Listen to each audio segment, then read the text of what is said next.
wouldn't steal a handbag. You wouldn't download a car. You wouldn't steal a television. You wouldn't rip my heart. You wouldn't steal a movie. You wouldn't download a car. You wouldn't steal a song from me. You wouldn't rip my heart. You wouldn't steal a handbag. You wouldn't download a car.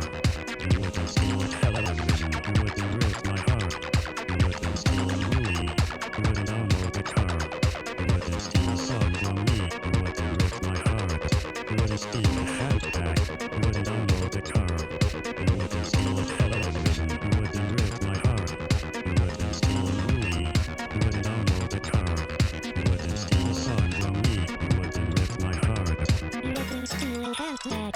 You wouldn't download the car. You wouldn't steal a television. You wouldn't rip my heart. You wouldn't steal a movie. You wouldn't download a car. You wouldn't steal a song from me. You wouldn't rip my heart.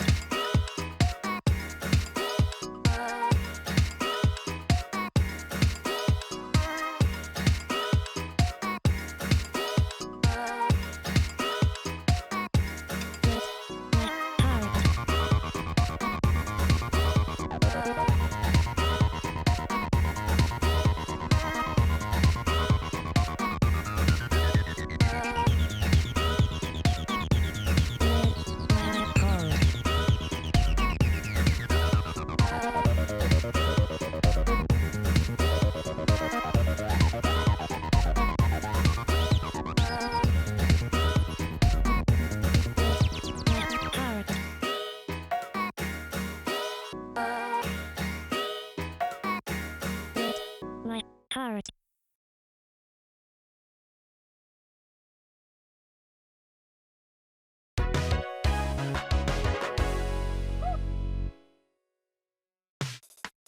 Wake up, morning set in motion for me. Clear cut,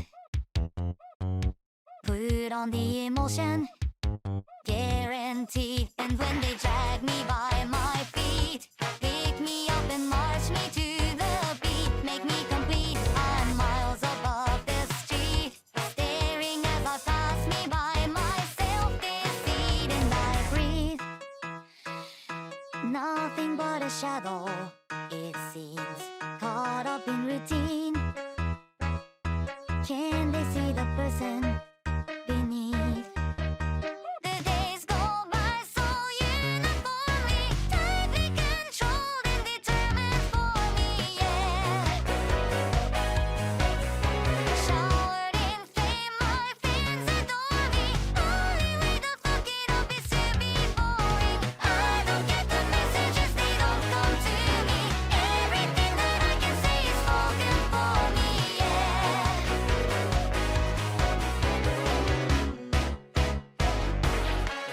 Get up, afternoon is nauseous. Get fucked, God, I'm so pathetic. And when I rip you off my chest, won't you realize you're just obsessed? The product best, change the plug from this success. Watch me as I eat my heart of this business, but I breathe. Something's got me doubting, it seems. Am I anything? Am I even a person beneath? The days of bloodstains, grim and gory, visions of violence are overpowering, yeah. Puking my guts out almost daily, shading up the numbers of this fucking body. I can read the messages, they come so quickly. Please, I'm begging anybody, come and save me. I don't get the messages, they don't come to me. Everything that I can say is spoken for me, yeah.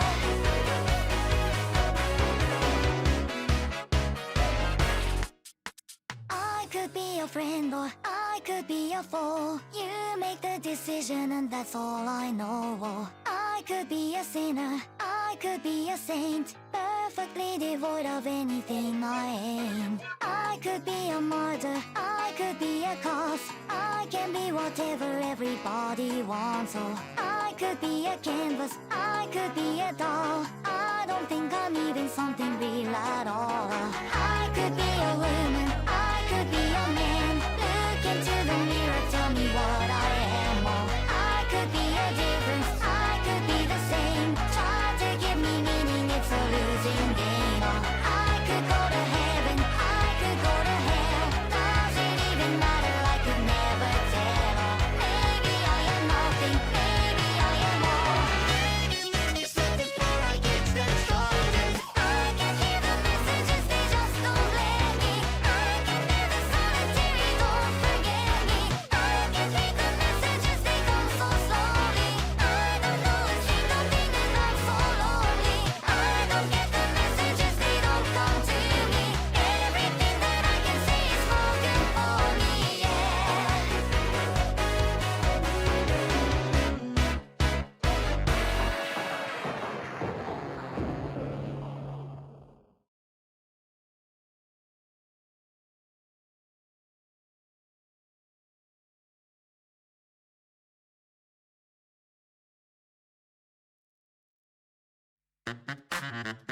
Oh Shanty, mighty girl.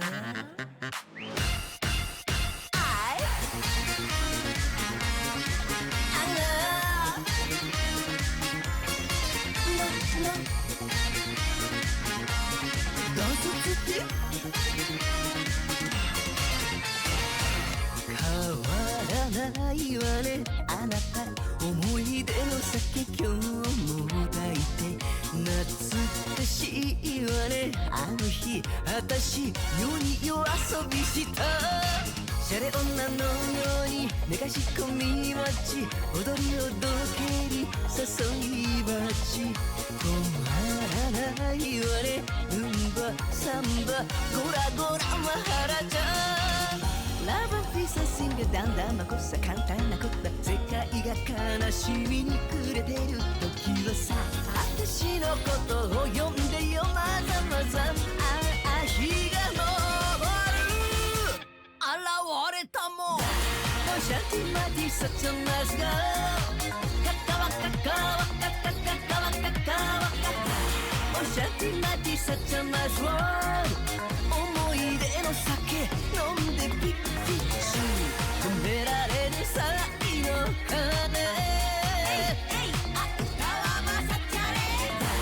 シャティマティサチャナスが願いは一つ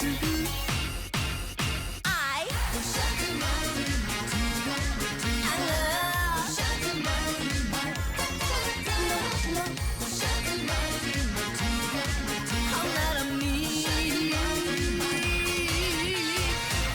あんたが言ったらなんだか心にぽっかりとか言っちゃう人生なんとかやってりゃ終わりもそれほど怖くはない自立なぎに渡すオシャンティマイティソウルは連なり群がり暗がりからまた喜び希望よみがえるヘブン気分なんちゃって唱えるのはまるで後悔でも愛せきでもないのですただただ誰かに渡したい私の魂の火を現れたもんシャティマティサチャナスカわらわわらわわわらわわらシャティマティサチャナスはちゃちゃむちゃのように愛をピッピッシュ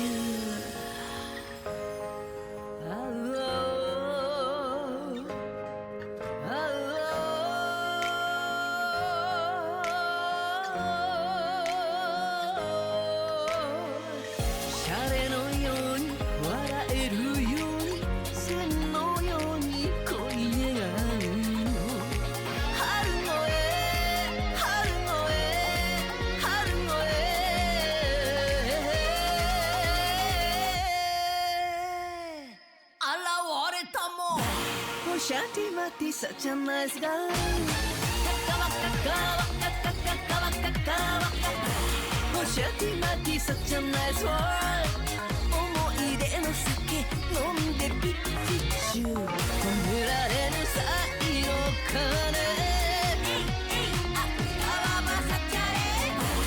シシャティマティサチャマスがあなたに渡すものがある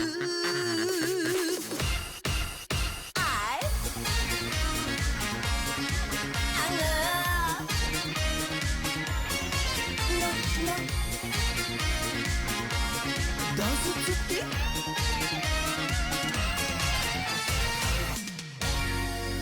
オシャンティマイティガー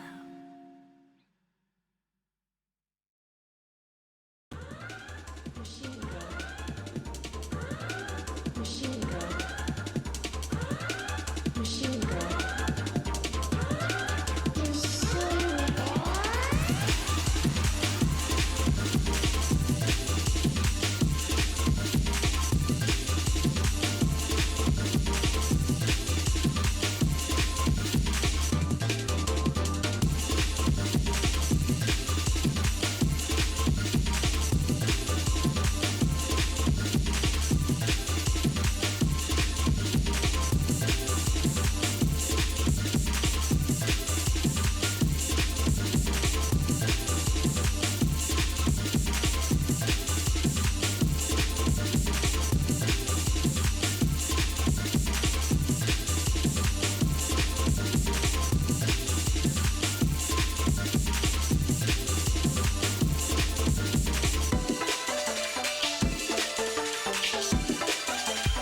Hi everyone. Wow. How are y'all doing?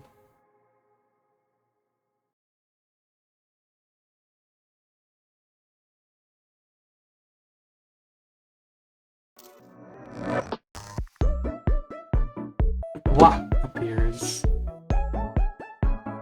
Ohio, MD and A Blue. Damn, these trousers are white around the ankles. Awesome.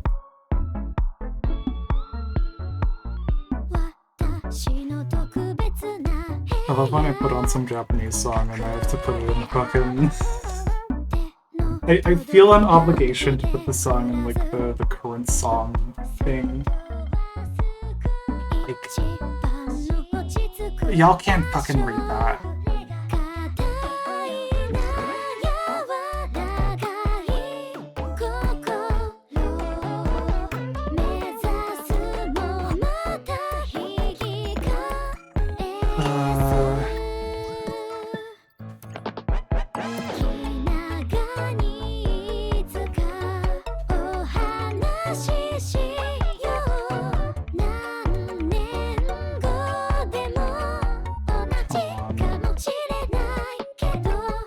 I guess if I'm fancy now playing text, so I just screen capture my copy of Winamp. I don't know what that is.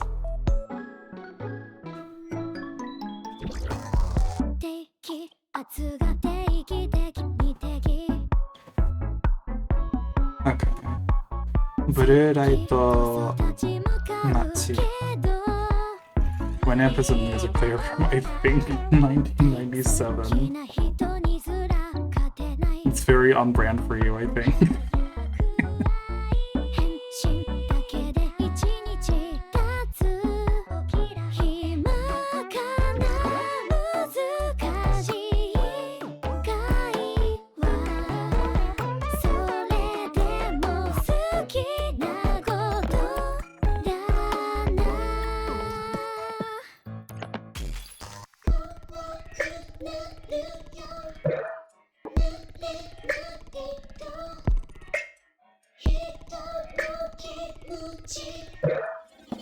There's a new version called Whack Up and I use that instead. I don't know what this kind of stuff. I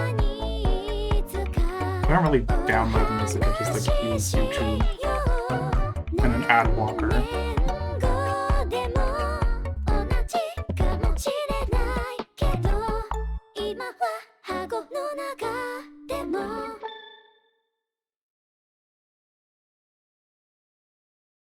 Chill out, what she yelling for? Lay back, it's all been done before. And if you could only let it be, you would see. I like you the way you are when we're driving in your car. And you're talking to me one-on-one. But you become somebody else from everyone else. Watching your back, you can't relax. You're trying to be cool, you look like a fool to me.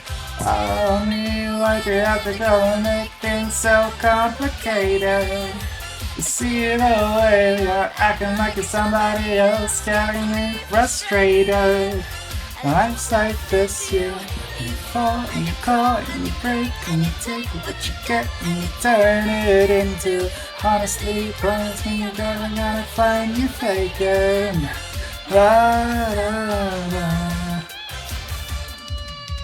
Okay, now that only the strong have survived.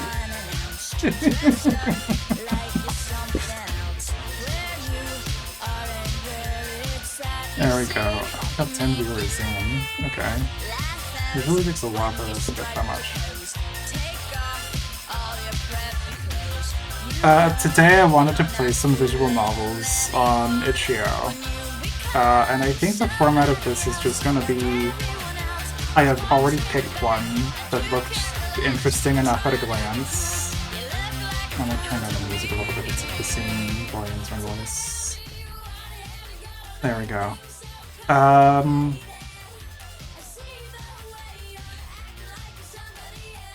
Right. There's like one that looked interesting enough at a glance. And I'm just gonna play that one. It's this. Deer Diary. Ty the deer is a student intern at Breaktail National Park, and just has the most amazing day at work. It's a safe for work slice of life, the end, created by these amazing animals. A bunch of these.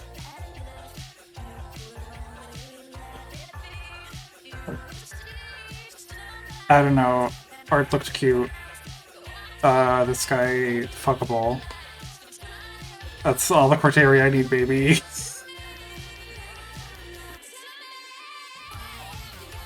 Look at deer getting deer game.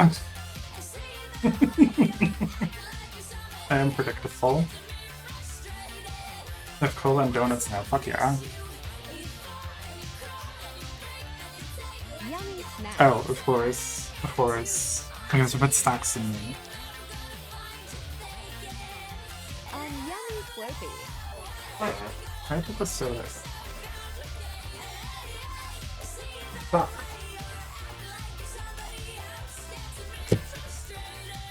There it is.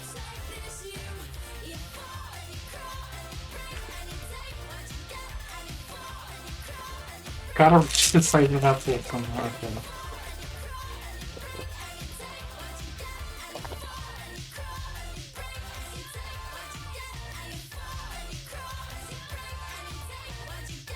That comment's not gonna make sense to anyone else.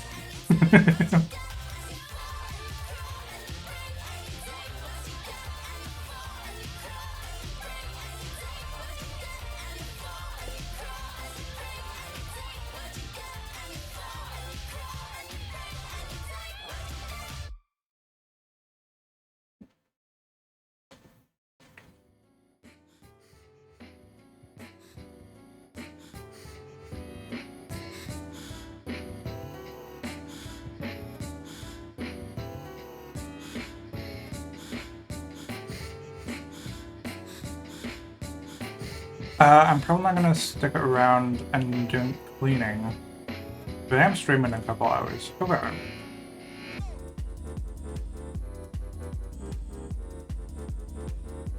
My yummy snack.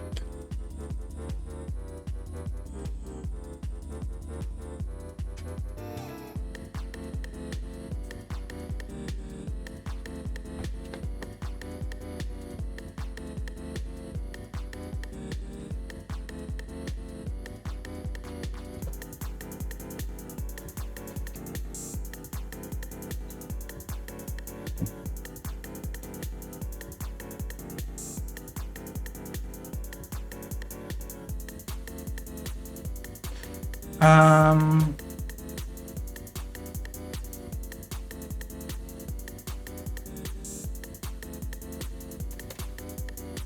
should probably actually download the game. Dear Diary.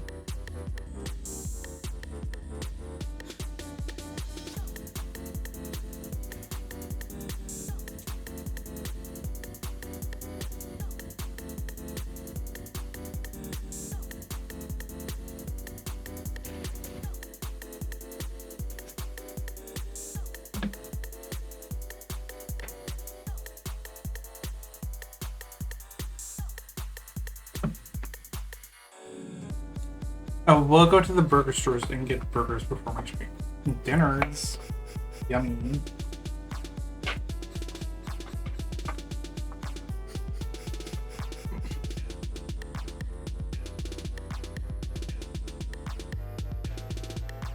The burger store. And where else do you get burgers?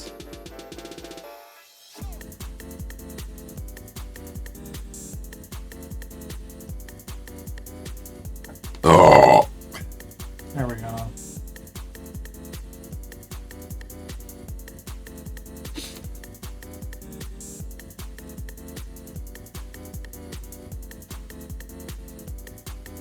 Are you playing closed the burger store while it was loud. Good.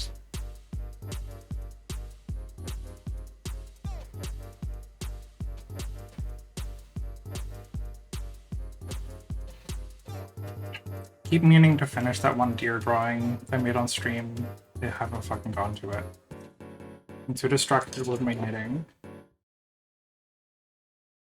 Let me get this yarn out of the way.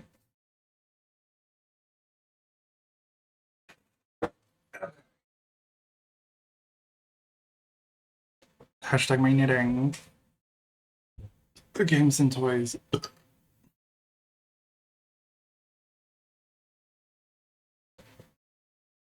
How's your husband coming along? Oh, you mean the plushie? Oh, fuck, I haven't worked on that in ages. God damn it. I forgot about it.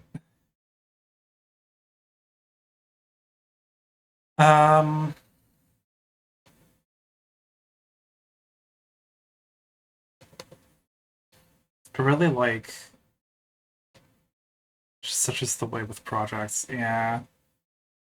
Crochet is also pretty intense on my thumbs. I really need to find like a way of crocheting and tensioning yarn and such that doesn't hurt my thumbs.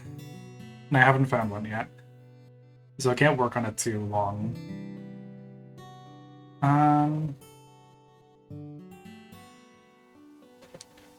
Surely window capture will work. There we go.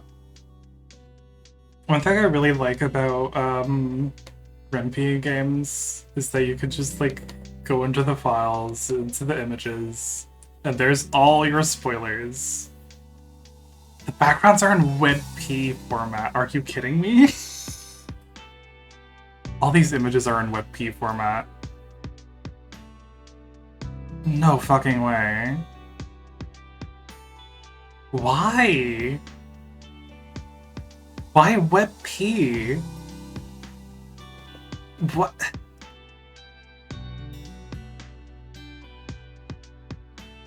Okay, whatever. For modern systems, WebP is actually pretty good. I don't know. It's just a really annoying file format to open. I'm always handling older systems. I might make myself smaller to fit the text block on the screen. We'll see. About preferences. Nothing too interesting.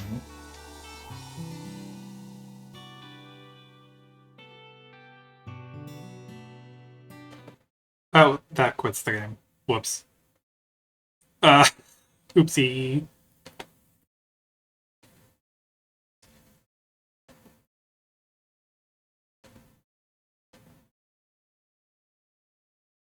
Fuck, where was it? I'm gonna put it.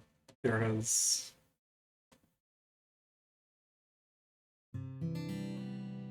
Oh. There we go. It's showing up on stream correctly. I can close all these tabs.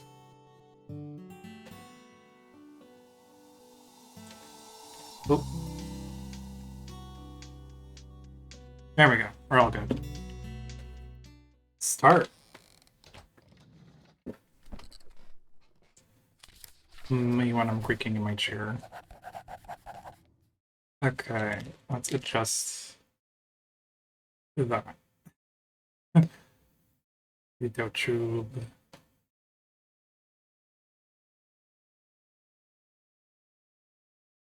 Drag your left transform handle and makes you wide. Okay. Pocket sized deer. Still too fat to fit in your little pockets.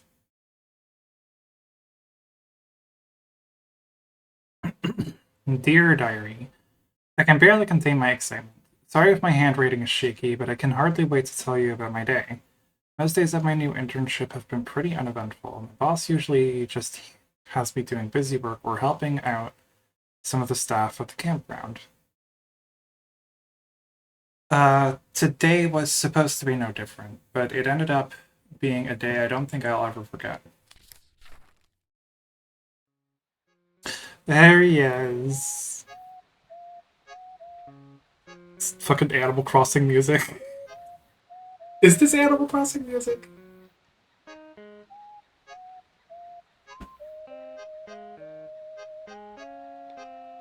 I don't think it is.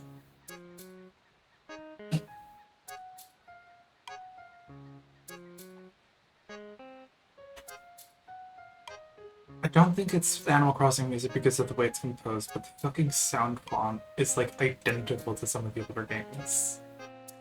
Oh my god. I swear, it's really good. You gotta watch it. That's not what I keep seeing people say online. I got your anime playing some video essays. What about you, Ty? You ever watch this Sword Guys Online show? Can't say that I have. It's Sword Art Online. Art! It's great, I promise.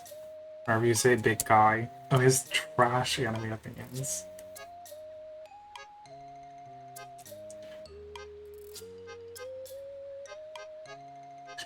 Yo, Ranger Tibbs. When's the boss man gonna get here? I need him to save me from this talk about mid-anime. Oh, is he skinny? We were supposed to start 10 minutes ago, so I'm expecting him to show up about... Hey! Now. Marsh scrambles onto the scene, panting and heaving as he clutches his knees. Tibbs holds a clipboard out to him, and Marsh straightens up to take it.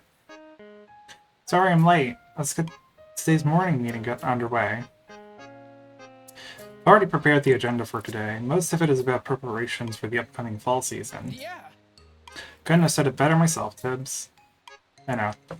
Alright, let's get started. Albie, how's the gift shop looking? All the new merch came in, but it's still boxed up. I'm gonna be cracking them open and stocking the shelves pretty much all day today. Awesome! Now for the landscaping. With the leaves starting to change, we're gonna have to stay on top of keeping the walkways clear once they start falling. Don't remind me. We're gonna be out here raking up leaves all season long. It's endless. Gee, I think the developers like men a lot. Yeah.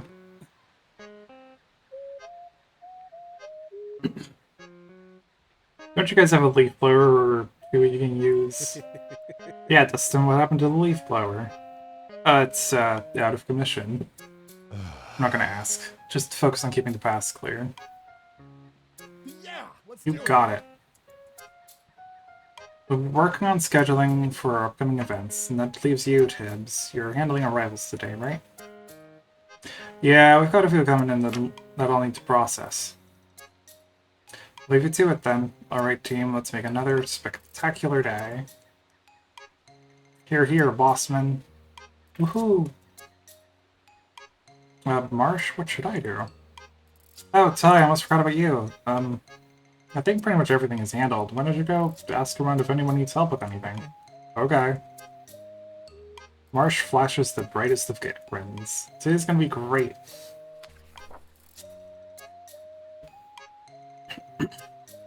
Marsh is more than just my boss. He's the manager of the entire campground. It's a huge responsibility to take on, and he used to handle it all by himself. Marsh was the one who revitalized this place when it was on the verge of being closed down, but little by little he built a community in this place. It became the campground it is today. Since when was Marsh in a visual novel? What? I have no idea what you're talking about. Some calling the heart of camp Marshmallow. Whenever he greets the morning with a smile, you can feel that heart beating. No matter what happens, Marsh is always there to brighten our days.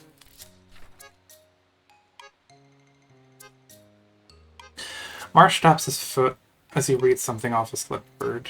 He sighs, then bites his lip. Marsh, he's a streamer here on Twitch too. Okay, well, I don't know him. Marsh taps his foot as he reads something off his clipboard. He sighs and bites his lip. Marsh, is there a problem? Problem where? No, there's no problem. Everything's fine. I've got a long list of preparations to get through, but there won't be any problems any step of the way. We got this, right? Right? Right, okay. Good luck today. I'll see you later. Bye. Marsh leaves in a hurry, and I find myself alone outside registration. It's pretty normal for him to struggle to find something for me to do, but with the ongoing preparations for the fall season, I feel especially useless doing nothing. So I go searching for something to do. The first person I come across is the last person I expect to need help, let alone accept it. Ranger Tibbs is everything I aspire to be and more. He keeps our little campground operation running like a well-oiled machine. Marsh might be the leader and the heart of our group. Tibbs is absolutely the brains. He's smart, cool, competent, and with a wit as sharp as a knife. But unfortunately, that's exactly why I find it so hard to approach him.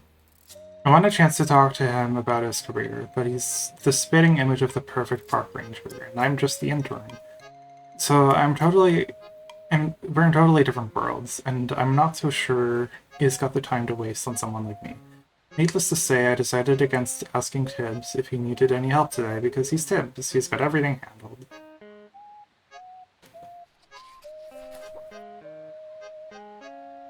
Hello, Blue. How do you get to the river from here? There's a trail that goes by the river, Whoa! but it's one of the paths we haven't gotten to cleaning up yet. Whoa! Whoa! Voice acting jump scare.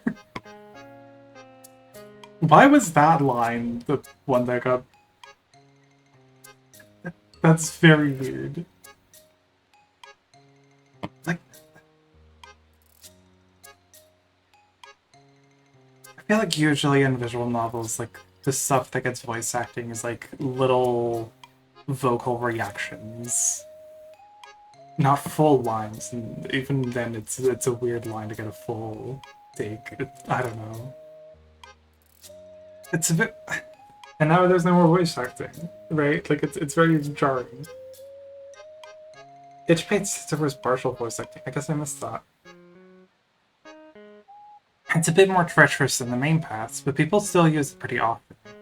There's this, tree that runs along the river. Damn it. What was it called?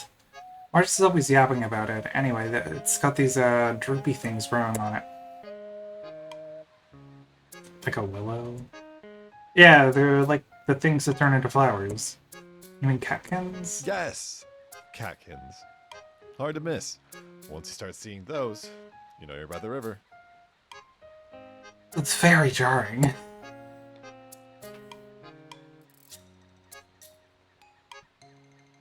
Okay, cool. Thanks for the help. No problem. Oh, this forestry stuff is better off with marsh.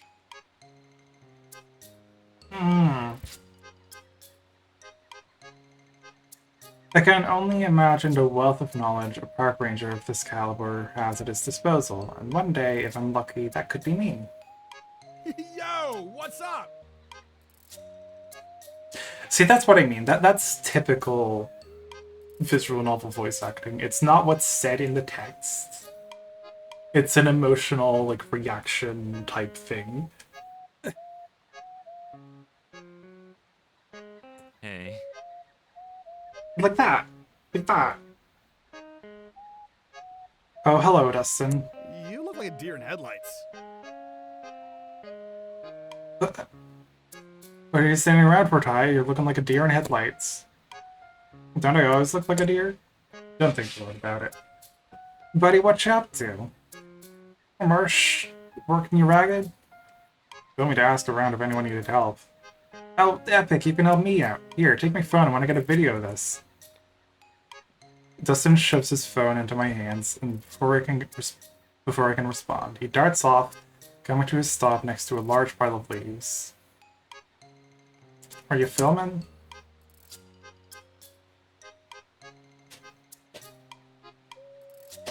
Naruto.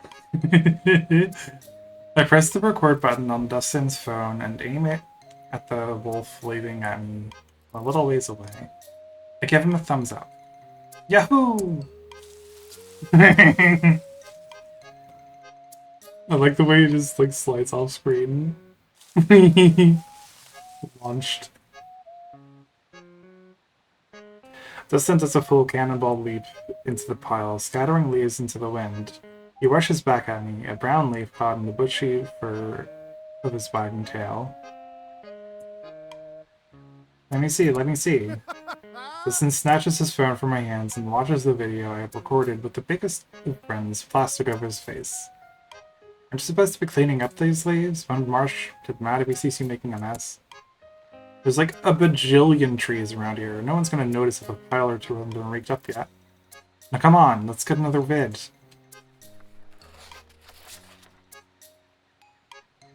Oh my fucking god.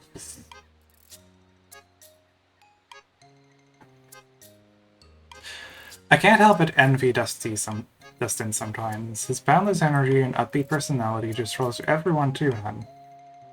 He's the life of the party. He's the life of any party, and striking up conversations come naturally to him. He even manages to pull me into the conversation with ease. The way he manages to befriend anyone he meets almost feels like a superpower to me. Oh? Wait, so I can press this button. Okay. Never mind. I thought that button meant there was going to be another page. Yo, Ty, Earth to High. Did those antlers get any signal? Is the diary, like, diegetic? Oh. Sorry, what? Well, I was saying we should go see what Albie's up to. What are the leaves? He'll still be here when we get back. Come on, I want to show these to him.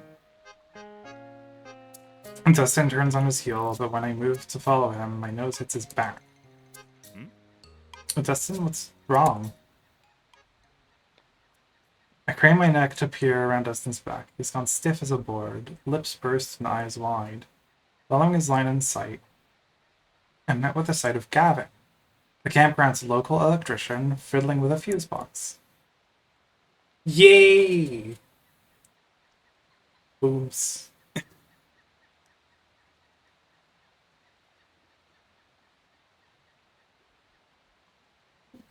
Belly alert.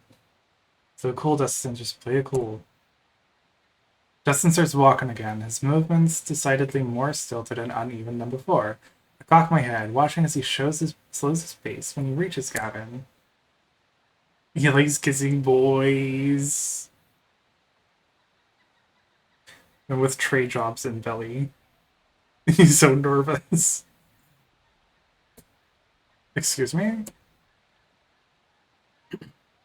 Dustin nearly leaps out of his skin. Gavin turns to look at the commotion, and as two pairs of eyes fall on Dustin, Pink Wolf turns white as a sheet. What's up? Which way goes towards the river? That way. Dustin points off in the direction, but not in the direction of the river. Thanks! 2 days later, missing person report. Left alone with Gavin, the color does not return to Dustin's face. He nods shakily at the badger, who nods back at him. And Camper having the worst day of his life. Fucking move over, these gays deserving a moment. I love you, Pink Himbo Wolf. Let's go, Ty. Can't leave Albie waiting. With Dustin now just a dust cloud. With Dustin now just a dust cloud. Streaking around a corner, Gavin turns his attention to me. I like how Dustin has a little bit of a belly too. Yeah. Belly to belly communication. Good morning, Gavin. The badger nods to me.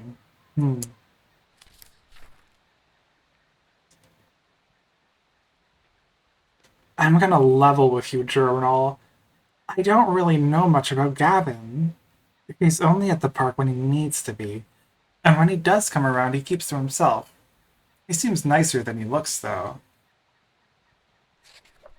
Like, I just has no feelings about him being shirtless. Yo! Yo, Albie, you in here? Hey dudes, I'm in the back.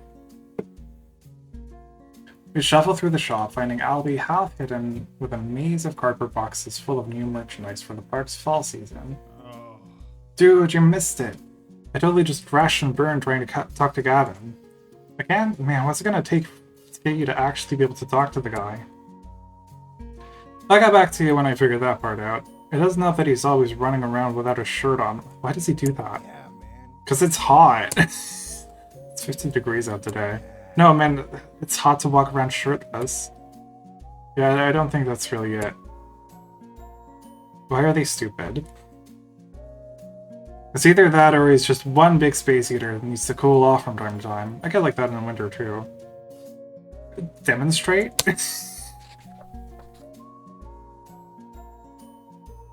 Albie is one of the oldest employees of Break Trail, and he's got the experience to show for it. Oh, he's a DILF.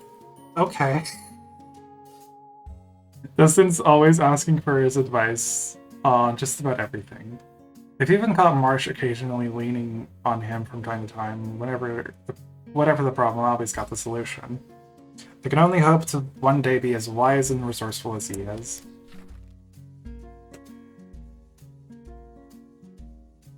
Automod held for misogyny. No, I'm allowing that. Thank you, VN, for loving fat men so much. I like big space eaters. There could be more, I think. There could always be more. Albie whips out a small wooden figure of a bear that bears a striking resemblance to Marsh. Hello everyone, it's me, Marsh. Remember, littering is a crime and criminals get fed to the bear. I didn't even realize he was also talking. Hang on, let me let him do the line. Hello, everyone. It's me, Marsh. Remember, littering is a crime and criminals get fed to the bear. Oh, he has an accent. Cute. Yo, dude, that's hilarious. Let me try. Bobby tosses the bear statue to Dustin before reaching back into the box he found it in. Okay. Remember, campers, feed the deer, you're in the clear. Feed the bear, get out of here. You should feed the deer. True. Nice one, man. Check this out. Yummy snack. Yay!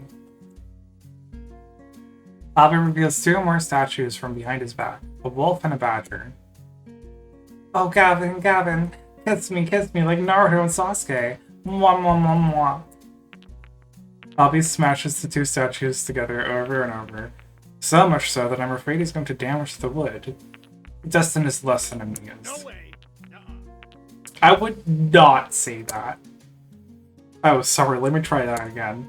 Oh, Dustin, you're so cool and hunky. Tell me more about Sword Art Online. Okay, that's enough out of you. Okay, I'm getting my snack down. Albie can't wipe the smile off his face as Dustin chases him around the gift shop to steal back the wooden figurines.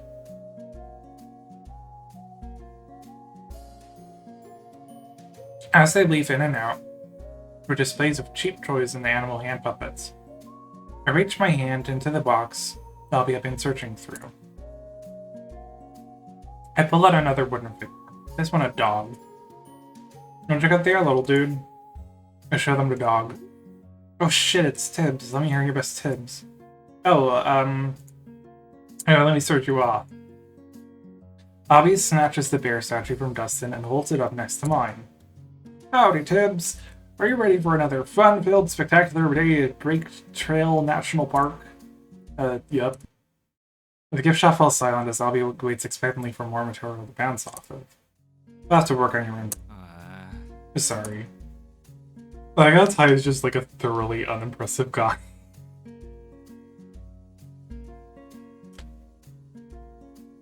He's the Nothing Burger character.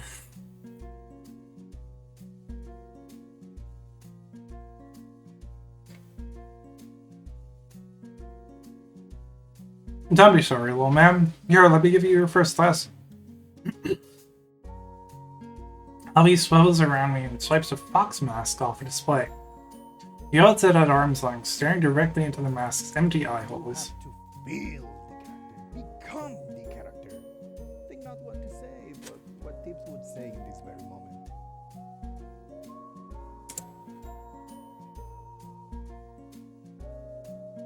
Tips would say to get back to work. Okay, you don't need to do that in character. It's all about conflict. Conflict? Yeah, like the romantic tension between Dustin and his hunky electrician friend.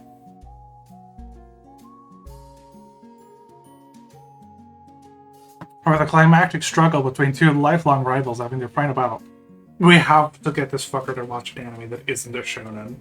I swear to God.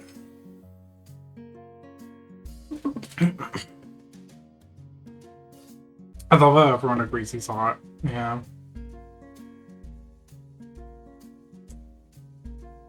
Feel their struggle and their anguish. Ali shifts seamlessly into character, dropping to one knee with hands clasped in a desperate plea. Alas, my dear beloved, if our love was truly not meant to be. You call that a struggle? Now this is a struggle. Dustin pulls a foam sword from a barrel and thwaps Albie over the head with it. I have to get him to watch Madoka Magica. I have to. Ooh. If that wake you up, if you don't see reason, then I'll have to knock some more sense into you. Dustin wields two foam swords, twirling around into a dramatic battle stance that looks less than practical. We just made dinner. Nice. Ha! Time for my secret technique! You didn't do the yaw. Fuck off. Dustin insults Albie with a flurry of foamy strikes that send the larger skunk into a laughing fit as he doubles over on the floor. As Dustin continues to attack Albie with a flashy and practical sword and As Dustin continues to attack Albie with flashy and practical sword attacks, I find myself looking down at the canine figure in my hands, thinking about Tibbs.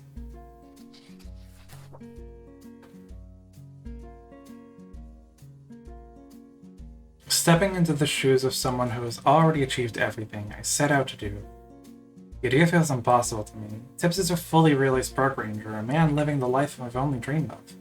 I'm still too green to even see myself in that role, let alone act it out. I'm still just clay waiting to be molded, or wood waiting to be carved.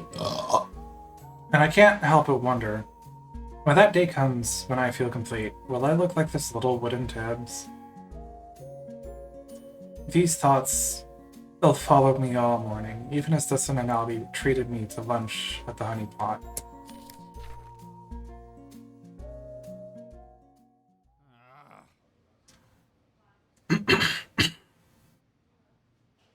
It's so dang frustrating. I can't even look at him without freezing up. Hey, bitch. Cranberry and meat curry made out of leftover cranberry sauce. Huh. Interesting. If you consider he might be Medusa's long-lost cousin, this... not helping, man. Yeah, but for real, maybe try finding a group setting to talk to him. And have a buffer with you so you can default to them if things go south. Never gonna do that. He's just a contractor, so he doesn't come to any staff meetings. Dude, March throws a holiday party like 3 times a month. We can just invite him to one of those. I can schmooze him up with you and then dip once you're comfortable. That might actually work, huh? See? You know what I'm talking about. You can leave all your puppy love problems to me. What about you, Ty? You had any surprise arrows from Cupid lately? Huh? Arrows? You know, like Dustin's got a little crush on the electrician. What about you? Do you like anyone? I blink back at two overly expectant faces looming ever closer to me. Their careful eyes scanning my expression for a hint of embarrassment. I like you guys.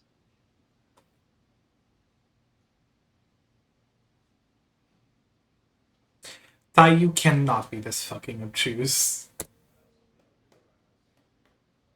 Based on their reactions, that wasn't the answer they were looking for. Oh, shucks, little butt and flutter, like you do.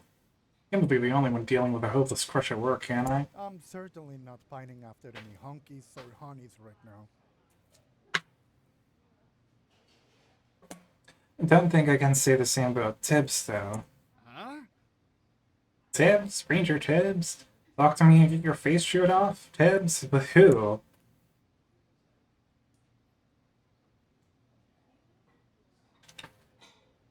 Well, Marsh, obviously. The sexual tension between those two is palpable, man. You can almost taste it in the air. No way. Nuh-uh. Yeah, no way. Like, sure, maybe they work well together, but Tibbs is 100% business. Maybe on the surface, but I swear there's some feelings bubbling underneath, just waiting to boil over. Are they only hiring fruits at this camp? Maybe, but they certainly aren't hiring women. As if. Ty, back me up here. I think they're just business partners. The camp does this to them. It's like the beach that turns you old, the camp that turns you gay. See, Tibbs isn't at work to make friends. He clocks in, does his job, and then leaves as soon as he clocks out. He barely even says goodbye to anyone. It's because he doesn't want the drama. Your nose or nosy butts would be all over him and Marsh if word got out that they were dating. That's why I have a theory that they are having secret rendezvous late at night after we all go home. Fat chance. And even though, if that was true, do you really think Marsh could keep a secret like that? Dude's an open book. I'm gonna go try and get burgers. Bye-bye. Have fun on your burger quest. Abby's friend grows especially devious. I have my theories about those two. The only thing I want to know is what Tibbs actually does when he's not at work. He's got to have a hobby or something. Why don't you ask him? Are you kidding? Forget Gavin. Try talking to Tibbs. He's a little frumpy, but I'm sure he'll talk. Strike up some chill conversation. Yeah, so you're saying you tried? How'd that work out for you? It was like the in-person equivalent of being left on red. I knew it. What about you, Ty? You ever crack open a conversation with Ranger Tibbs? No. But boy, do I want to. Is that his crush? Is that odd? I want nothing more than to talk to Tibbs about his position as a park ranger. I want to ask him all these questions about his experience and his responsibilities. Heck, maybe even shadow him for a day. But Tibbs is like a stone wall. He doesn't stick around long, and when he does, he doesn't leave himself open for small talk. Today, while talking about how tough it is to get through to him, I felt my stomach twisting in knots just thinking about building up the courage to attempt it. Okay, so like this is either a crush or an anxiety disorder.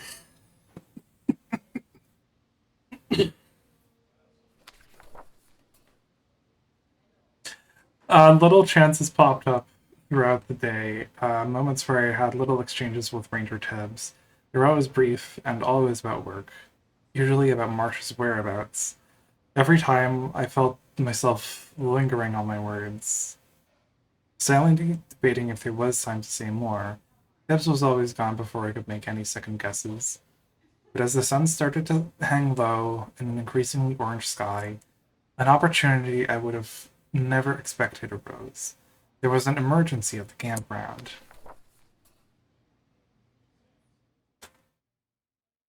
Is this like him recounting this day? Die! Where's Dustin and Albie? We've got a problem! Oh. What's wrong? Whoa, where's the fire? There's an emergency! A camper has gone missing! No fucking way! No fucking way. Oh my god.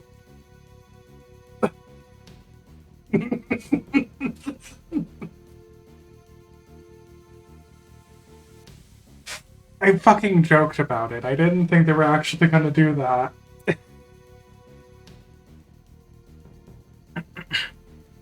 Marsh begins worriedly pacing back and forth, chewing on the tips of his claws.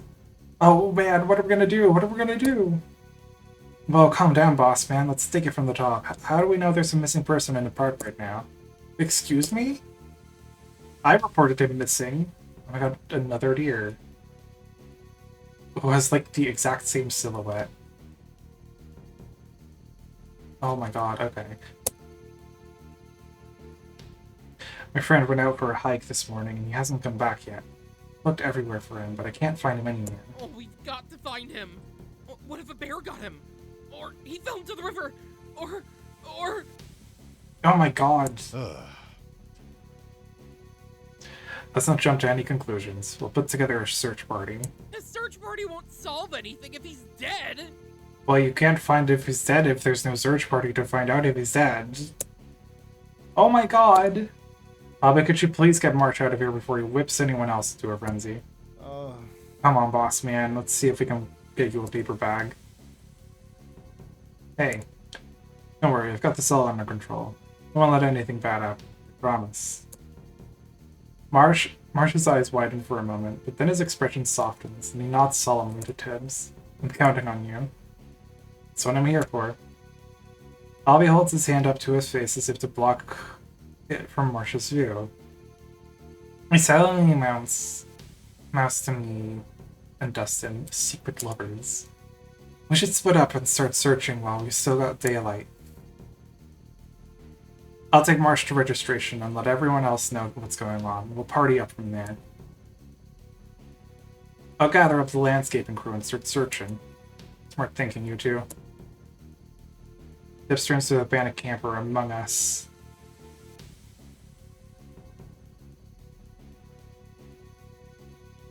Right. Among Us.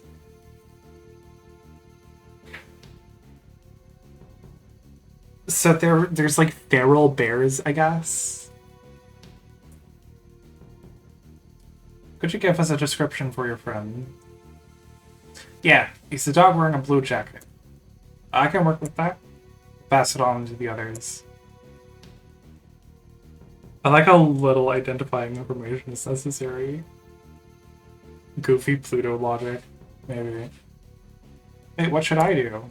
I swivel on my heel, watching everyone hurry off in different directions. Most of the others go together toward registration, but Tibbs is moving on his own. My heart pounds against my chest, seeing him off into the woods alone.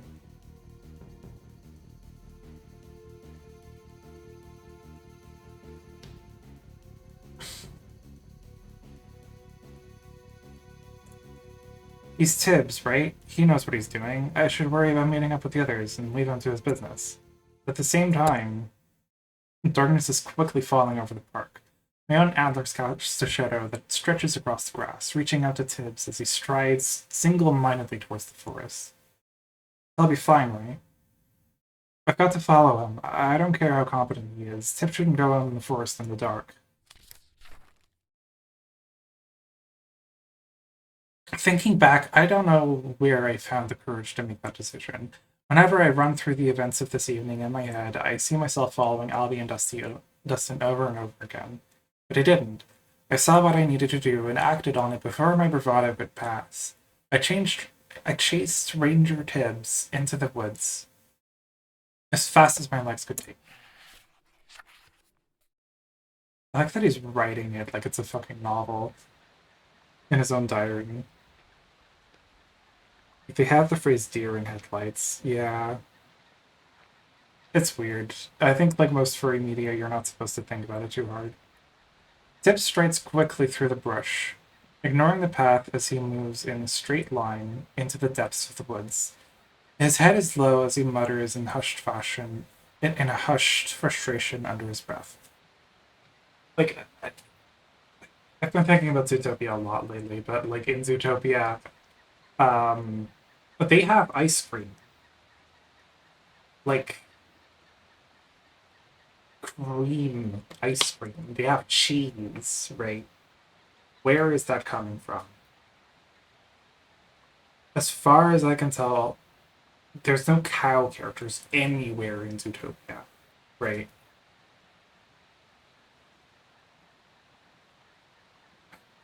But there are pigs, right?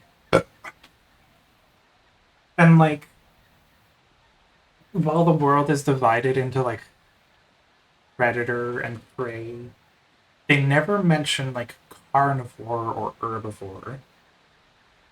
And I think they're actually like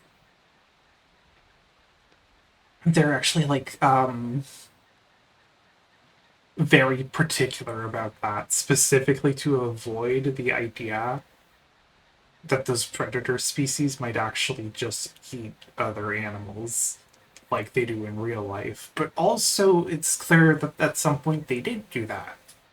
That's like the whole reason why prey species are afraid of them, right? They world build it weird. Yeah, Beastars is like its status as furry media is like a little bit weird to me. Um, there's that one episode of Beastars where the hen is proud of her eggs. Yeah.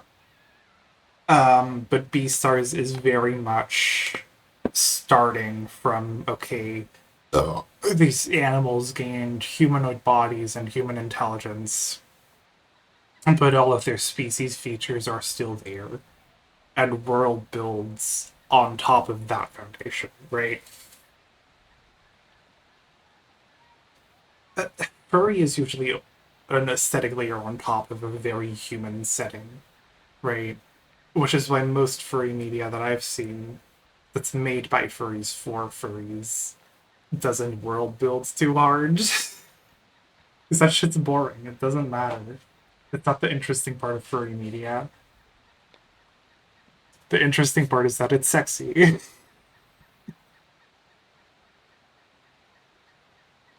The world building is only there to like facilitate like a kink scenario or something. Right.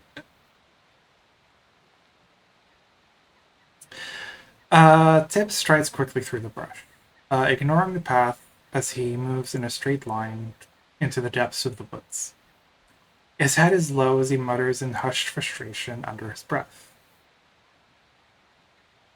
The interesting part is that I can fuck the sexy skunk guy, and he probably smells. Ranger Tibbs! Wait! But he doesn't stop. Tibbs rips through the woods like a dog possessed, so fast that I can barely keep up with him. Panic starts to wash over me as he moves deeper and deeper into the park. My words aren't reaching him. Ranger Tibbs, please wait. Shadows melt into the encroaching night. Tibbs carries on. I've given up on getting him through to him, resigned to silently follow him. It's just about all I can do. Then, it's not just like the same background, just darker. Oh, it is. Too much effort to find a second background. Then suddenly he stops. Tibbs sighs with a breath, so heavy as if he had been holding it in the entire time. A twig snaps under my foot, and Tibbs spins on his heel to face me. What? Ty, what are you doing here? Well, I got Tibbs does the rip sheet pose. I followed you. It's not safe to go alone in the park at night. Tibbs' face flushes. Yeah, I guess it was closer to sundown than I thought. Damn it, I was so worked up I didn't even notice you tailing me. Girl is fucking stupid. I've never seen you so anxious before. Tibbs laughs with a wry smile. Not really like me, is it? Letting some little issue get me like this. It's a missing person. That's not a little issue. You'd think I'd have a more level head about these things. You usually do. Yeah. Tibbs rubs his neck, a distant look on his face. How long have you been working at the park again? Just a few months. Then you haven't seen what this place used to be like. It's bounced back since last summer. But the town and the park used to be on the verge of closing down for good. I remember Marsh mentioning something like that before. You have him to thank for patching the campground up. He cares a whole lot about this place, and when I first started here, he taught me to care too. I owe a lot to him. I can barely hide my shock. Marsh and Tibbs have always felt so different from one another. To think that they connected in such a way, it makes me feel like our distant worlds aren't actually so far apart. Is that why you're so anxious to find this person? The park is no stranger to bad press. Before Marsh came along, there were quite a few missing person cases, enough to drive people away from this place. Imagine what would happen if those cases started cropping up again. People would start leaving. And all of Marsh's hard work would have been for nothing. I can't let that happen. We will find this person. We have to. The intense expression on Tibbs's face is not like the one he usually bears. There's a passion behind his eyes. I understand, but we can't just go running through the dark to find them. Yeah, you're right. I got ahead of myself. Let's head back and regroup. Tibbs looks left and right. Hold on. Where are we? I ran so fast behind you, I wasn't paying attention to the direction we were going. I thought I was headed for the river, but I don't recognize this part of the woods. Fucking stupid. Shit, we're lost. We're losing sunlight fast. Like, if we can find the river, then we can follow it back to camp. I like how you can hear the river. You're right. I'll lead the way. Lost or not, Ranger Tibbs will get us through this. With his skills, he'll get us back to camp in no time flat. Tibbs scans the area, squinting at the growing darkness. He frowns. Is something wrong? Marsh always said that you can tell when you're by the river when you see a certain kind of tree. It's got these, like, droopy things growing on it. Droopy things? You mean like catkins? Yes, catkins. If we can find the trees with those growing on it, we'll know we're close to the river. The catkins grow in the spring. Huh? Is the tree you're looking for a Lincoln alder? Oh, yeah, that's the one. So I can never remember the name, no matter how many times Marsh talks about it. Well, the Lincoln alder flowers grow in the spring. That's when the catkins grow on it. The tree won't have any on it in the fall. You really know your stuff, don't you?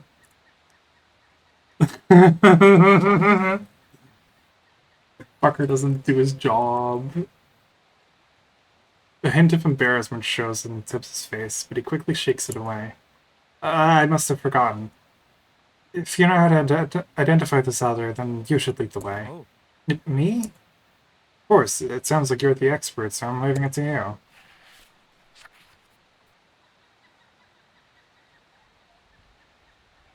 Girl is fucking autistic. I couldn't believe it. I thought I'd be following Ranger Tibbs' lead, but he wanted me to take charge. To have something like him rely on me, it gave me a rush I couldn't even begin to describe. With my knowledge of the local ecology, we reached the river in record time.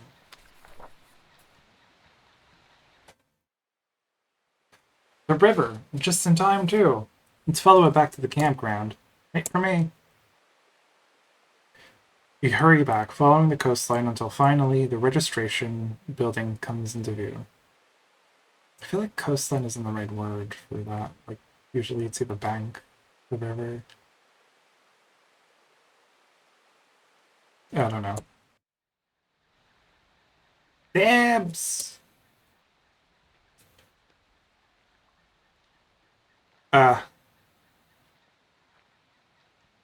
The ranger only barely manages to recover, but the big bear clings to him in a tight hug. I thought you were gonna go missing too. I've been gone, like an hour at most. There you are. We were looking all over for you, Ty. You were? We thought you were right behind us, little man. Where'd you go? I I went with Ranger Tibbs to look for the missing camper. With Tibbs? You went with Tibbs? How'd you build up the guts to do that? I'm not sure. I just didn't think he should be searching on his own. Your bravery is unmatched, little man. I've got some good news for you, though. The camper found his way back to the registration a little while ago. Really? That's great. Did you hear that right? Our missing person is safe? Sure is. What a relief. Dude was looking for the river, but somehow ended up going the complete opposite way. Not sure how that happened. He said he asked 2 different camp employees for directions. Yeah, that's so weird. I wonder who he talked to. Tibbs clears his throat. We'll have to have a staff meeting about the local geography. We can't have park employees misdirecting our campers. It's a great idea.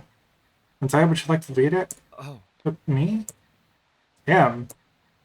It's your knowledge of the land that helped us return safely. I bet you could teach everyone here a thing or two about navigating the park. Wait, really? Well, Albie, way to go, little guy. My cheeks burn as Albie ruffles my hair. Dustin gives me a firm clap on the back.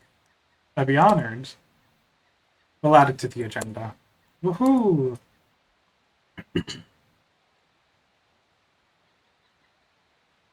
Alright, I think we've had enough excitement for the day. It's time we start closing up. Couldn't agree more. Anyone hungry? Let's all meet at the camp. Let's all meet up at the Honey Pot for dinner. Hell yeah. You read my mind, boss man. Hey, before you go. Yeah? I just wanted to thank you for properly letting us back safely. Oh, it was nothing. You jumped into action and kept a level head in a crisis. That's a whole lot more than nothing. Yeah, you would make a pretty good park ranger. Better than me, anyway. Better than me. The mouth hangs open in shock at Tibbs' words. Better than him? Me? I'd never put myself on the same level as someone like Tibbs, let alone above him. Yet hearing that from him gives me a little courage. Just enough to share my dream with Ranger Tibbs. It's actually been a goal of mine. I want to be park ranger just like you. Like me? Tibbs lets out a long, sardonic laugh. You don't want to be like me. But why not? Oh, the pretty art. What if everyone thought your special interest was cool and wanted to tell you everything about it?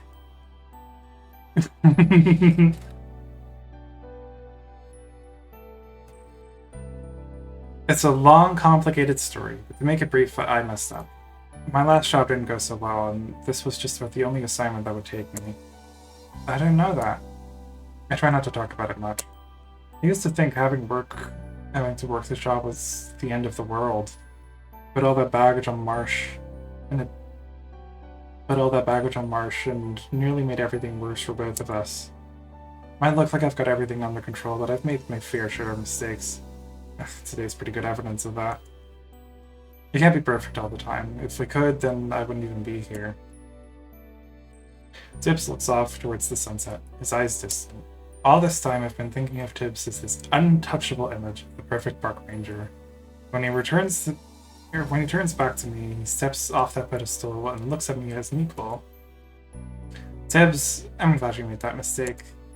Tibbs grimaces, and my brows shoot up as I realize what I just said. What I mean is I'm glad you're here. To be honest, it's nice to have someone like you around too. Really? Earn a kiss. You're smart, resourceful, and a hell of a lot easier to deal with than the rest of those knuckleheads. After today, I know that you're dependable too. One day when I eventually move on, I know the park will be left in capable hands. A warmth fills my chest, bringing a smile to my face that refuses to leave. I'll do my best. Hey, guys, are you coming or what? We turn towards the rest of the crew, where Dustin bounces up and down while waving his arms. You want to join us? I've actually got somewhere to be, and Tibbs trails off as he stares into my wide, waiting eyes. What the hell, I'll get a coffee or something. Since I started my internship at Break Trail, I've always been seen the other staff members as something a little bit bigger than they are. As the newbie, I've always seen them as people I need to rely on.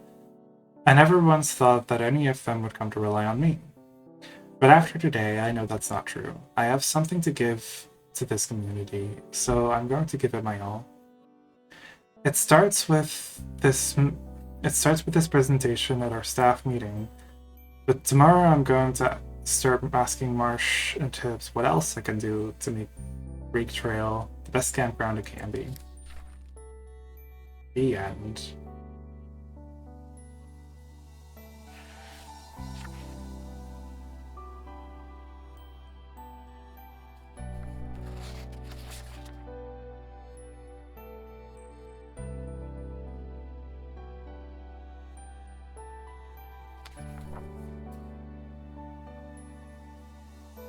It's a lot of people.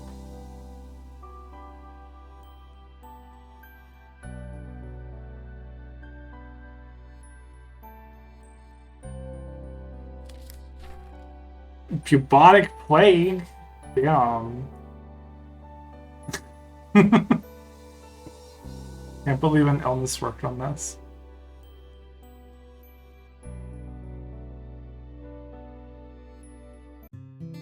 Okay. That was a lot shorter than I thought it would be. I'm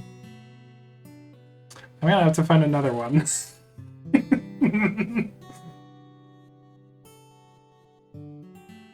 Diverse hiring practices. This camp does not have.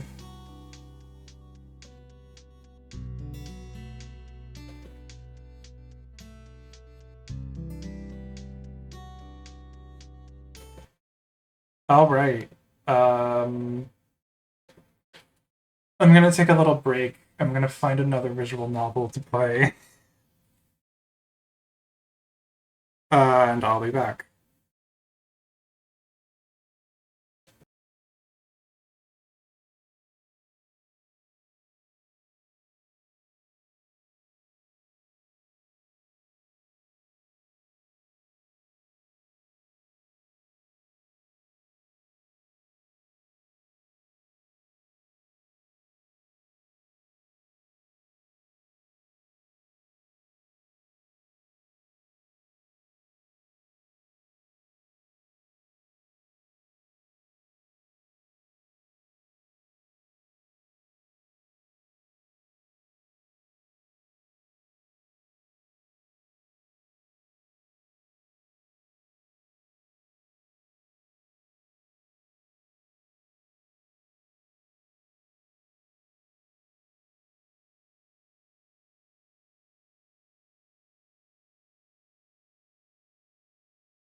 Okay, I'm back.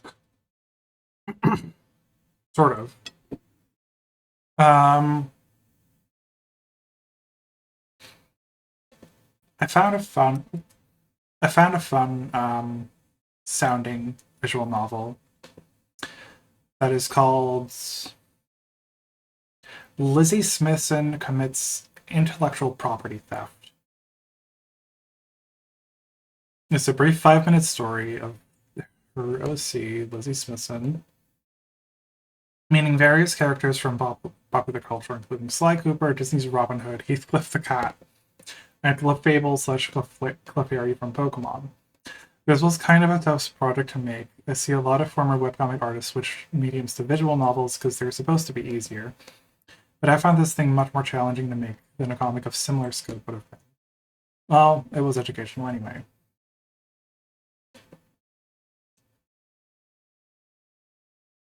Let's fucking play. Hang on, let me pull up chat on my phone.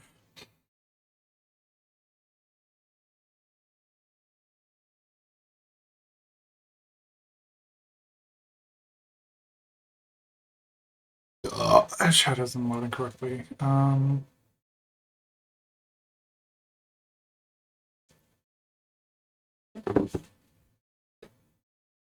Lizzie Smithson commits intellectual property theft.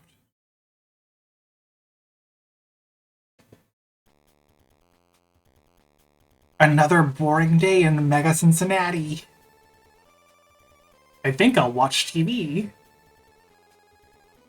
Roby! My beautiful nightlife, Robiola. That's me. I'm pronouncing it Roby, I don't know. What's up? I was walking down the street and I realized I'm gonna die someday. Well, yeah. Is that okay, Roby? I've done nothing with my life. I'm sure you have. You have a wonderful, wonderful wife to me. That's all I've done? Well, what do you want to do with your life? Oh. I want to meet a bunch of famous people. They all live too far for me to get to, though. Actually. Due to a tragic sociological catastrophe, everyone on Earth lives right here in Mega Cincinnati. Oh yeah! I'm surprised you forgot. It was a major news story a decade ago. Any celebrity you'd ever want to meet is just a bus right away. By the goddess, you're right. I have to meet all my heroes right away. Who to talk to first?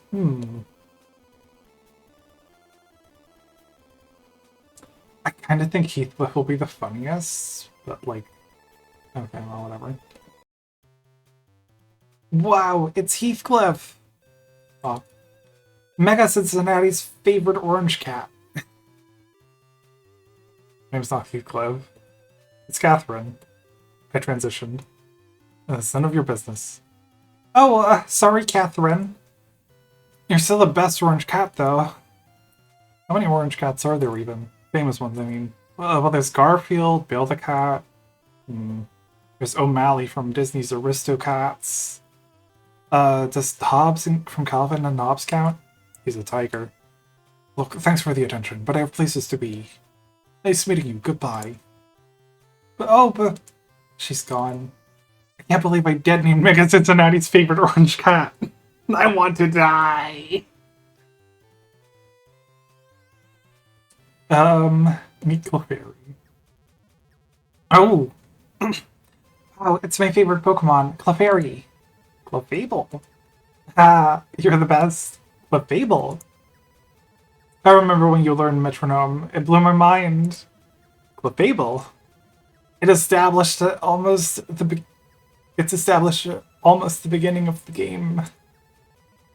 That each Pokemon can only learn up to 4 moves. But the Metronome move breaks that rule. Metronomers can use any move they feel like. Clefable? And they don't even have to use a move that would help their trainer. They have total in-game autonomy. Clefable. That's a kid that struck me as a Pokemon's way of attaining true freedom. You were the only Pokemon in the base game that could learn Metronome naturally. How does that feel? Okay, do you want to buy an autograph or what? Huh? I got a lot of fans who will actually pay me. If you're in a waste of time, get lost. I just wanted you to know how I felt. Beat it, kid. Okay. I'm saving Robin Hood for last, I think. This one's really good. Hello. Oh my goodness, it's the famous like we're the one and the same. You were such an inspiration for me growing up. Honestly, it's because you did that my life went in the direction it did. In a good way, I hope. Well, no. But let's not get into that. What are you up to these days? You haven't been in the news for a while. Well, I gave up thieving to pursue my true dream. Police work. We're cop? Yes, ma'am. I love the police. The only thing I love more than the police is the military. And in third place, AI. Large language models, they're the best. You got any other questions for me? No.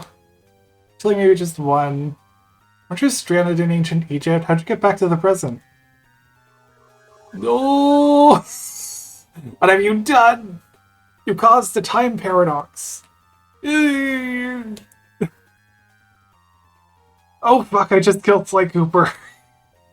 This skill will haunt me to the end of my days. Ta-da! It's me, Robin Hood. Oh, it's Robin Hood. Oh. Well, aren't you excited? Yeah, I guess. I get it. Robin Hood, famous cartoon character. From a cartoon nobody likes. You know. Robin Hood is slow, they say. Robin Hood lacks a strong plot, they say. Robin Hood is for perverts, they say. I don't think they say that last one. It's true, I'm not as fun as Errol Flynn version. Yeah, they recycle a lot of animation from older Disney films. I didn't have much of a budget. Sorry, man. But I've got a heart, you hear me? I've got loads of fans who love me for who I am. I'm not a Dark Age film. I'm not a Dark Age film. Ah! This guy's got issues, I'm gonna ditch him. You're back, how'd it go? Make friends with any famous people? Everyone I look up to hates me. I'm a bit disappointed to all my idols. I'm blacklisted from high society for sure. Wow, Lizzie, I'm so sorry to hear that. When you meet them, did you know... Oh! Yep, sure did. Picked all their pockets. Nice, what did you get? I got all their house keys. But how does that help us? Were you planning to break into their homes? You're a pickpocket, not a burglar, remember? Oh, right. Damn it. The end. This is really fucking good.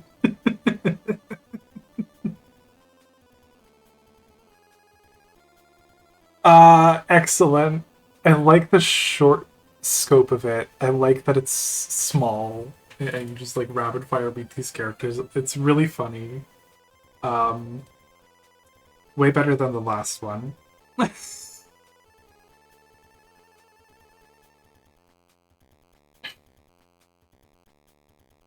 Yeah, this one's good. I'm gonna have to find another visual novel. Fuck. I'm getting like a lot of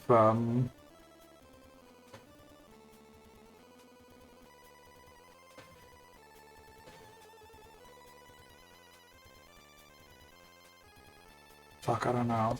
I'm getting a lot of like new random chatters I'm finding.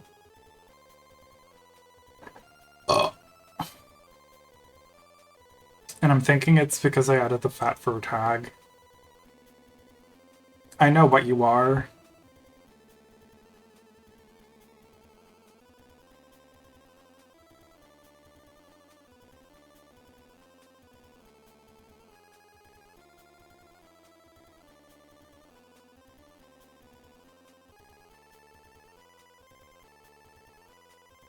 I've not used my Twitch in ages. I do not know what you are.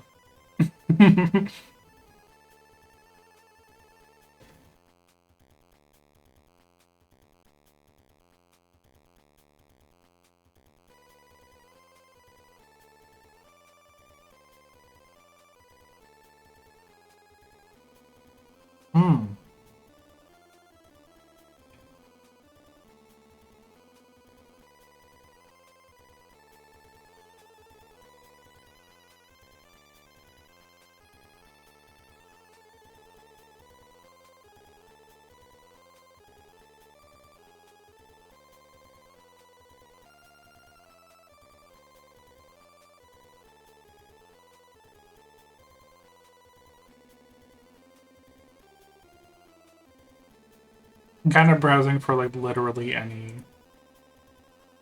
any visual novel that like visually or in any other way stands out to me.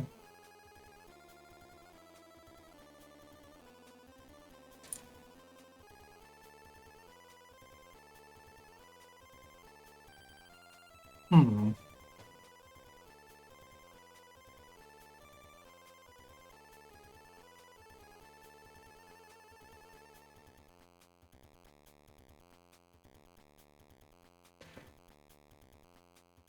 Hmm.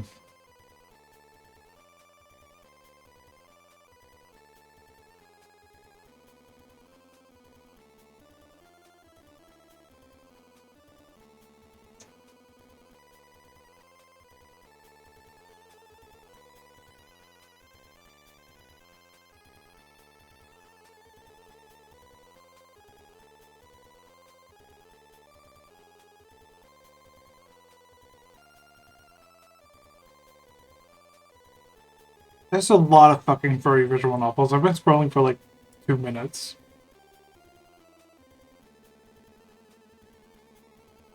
Three minutes? I don't know.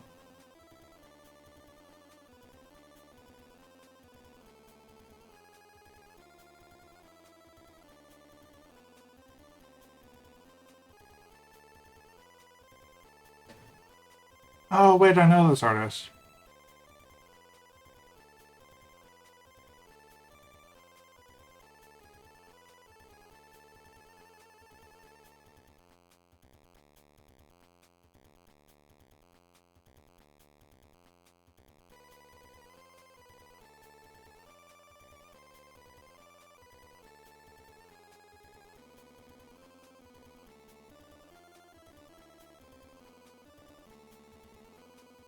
It's a 0.0.9 project version. Okay. Just been listening to this wonderful background music the whole time.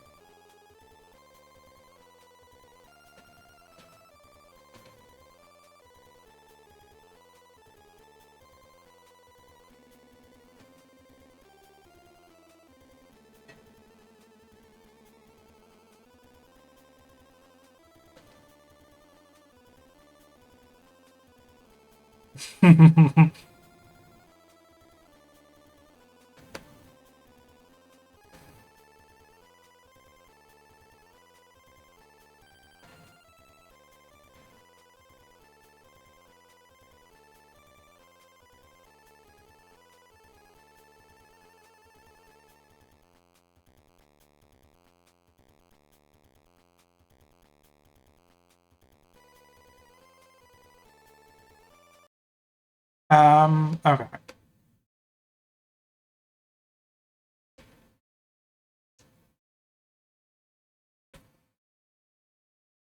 We're gonna be, unfortunately, playing a muscle for visual novel because fat furs apparently do not make visual novels ever. It's kind of weird, actually.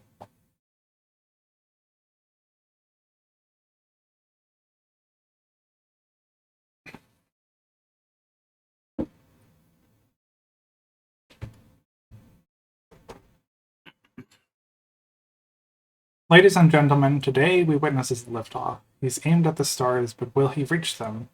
And who will be his co-pilot navigating the skies alongside him? My countdown has begun, dear viewer. Welcome to Bullwhip Wrestling. Bullwhip is a gay romance story set in a struggling wrestling federation. Once it had everyone's attention, now it's waiting for someone to turn the world's eyes back on it. Will it be you? Choose a tag team partner, challenge for the titles. Wrestle your way to love and glory. I guess these are the characters in romance. You already know what I'm gonna pick.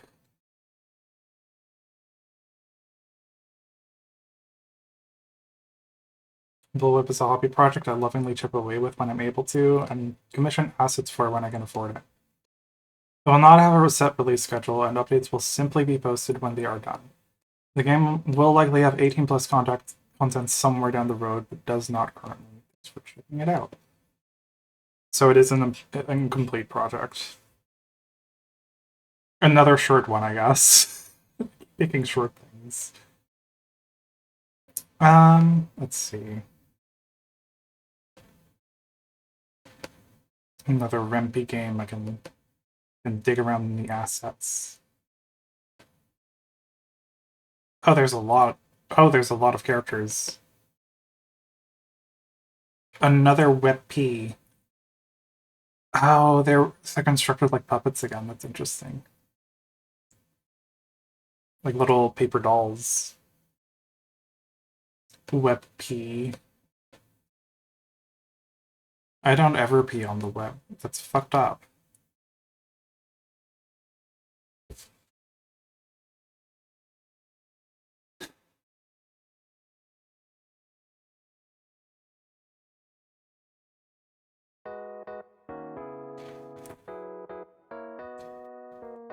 I do like the presentation already.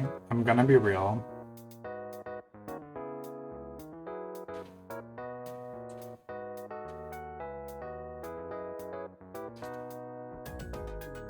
There's a lot of bulge. The music is nice, yeah.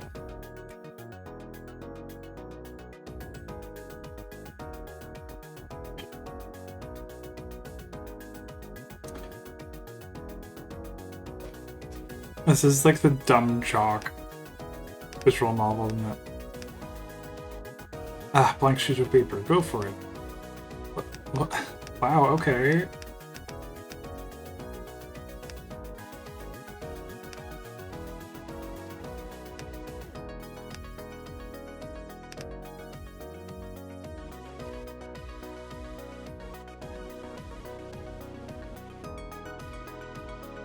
Wow. Wow. Wow, that's a lot of people.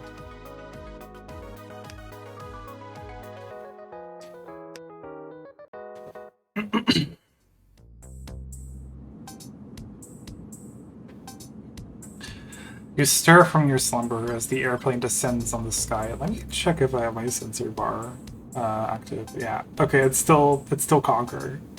Maybe I should change it to something else.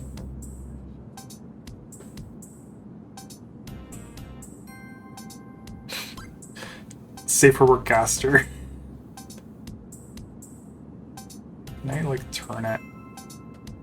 No.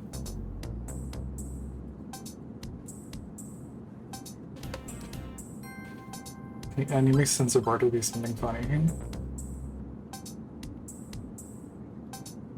Oh, I know. Yes.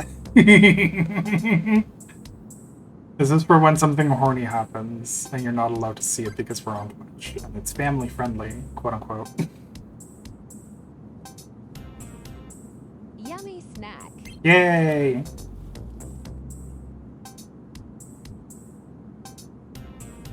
Yummy Slurpee.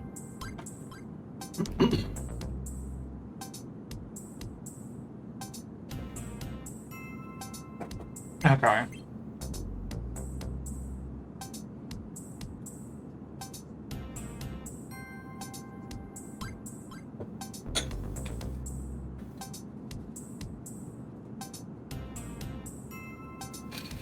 You stir from your slumber as the airplane descends on the city.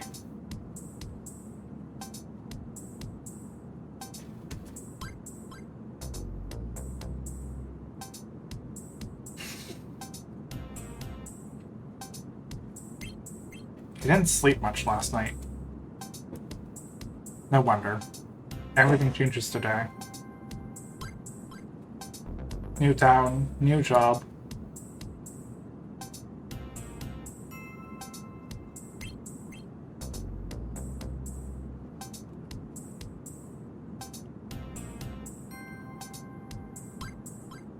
New friends? Adventure? Glory?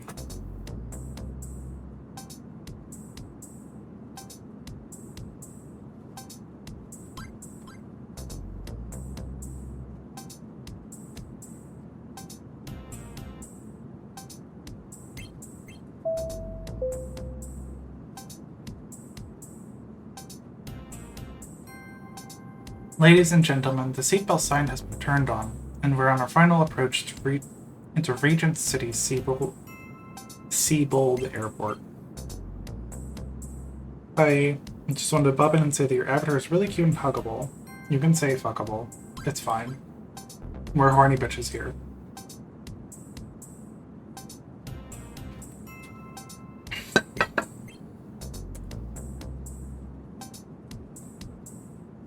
Please ensure your seat back. Show me your belly. Oh, okay.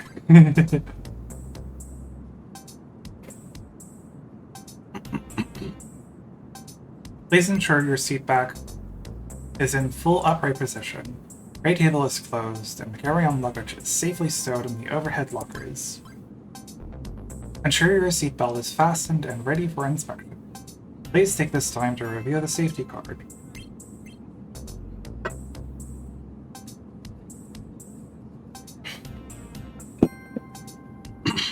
Rubbing your belly.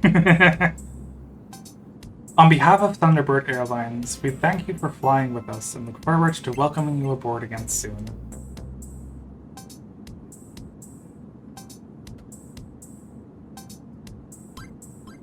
Whatever brought you here, be it hard work, talent, or luck, this is the chance of a lifetime. This is very sports anime. I like it. It's up to you to seize it. Damn. Bullwhip visual novel. Oh. Day 1, the arrival. Oh, like Slender. Fuck!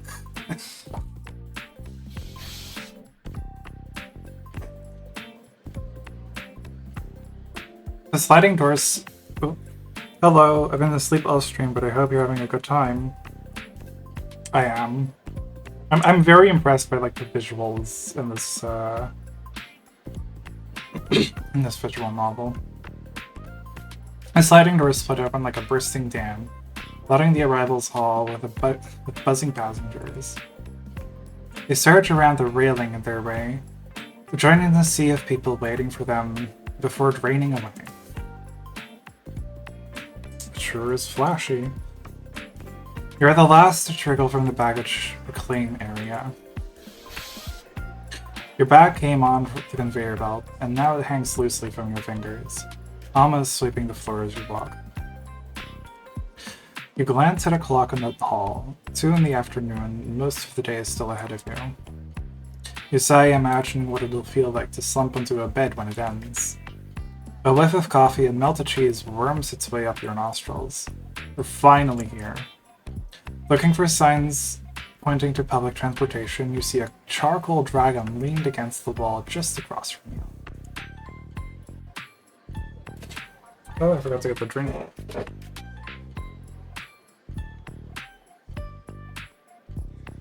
He zoomed out. Eyes tired, clutching a sheet of paper with a single word on it. Moo. Is every motherfucker in this game gonna be like the most buff person on the planet? I swear to God.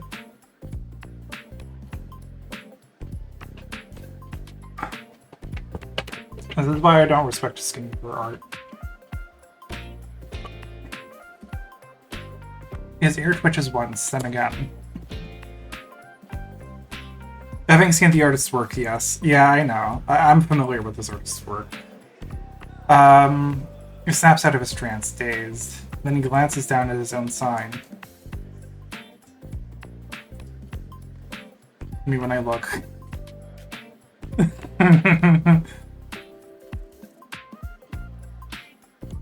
This is really good. Big check. Big check. Full check. If you're here for plastic surgery conference or your body slam for a living, I'm guessing the latter, which means I'm picking you up. Hooray. And in case you care, I'm Kai. I don't. And your name...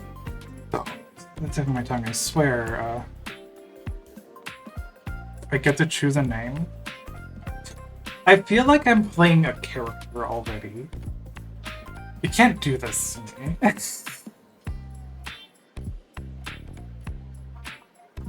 I'm...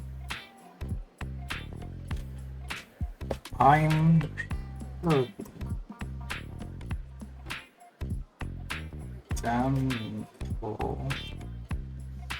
I have to look up who that is. Hang on.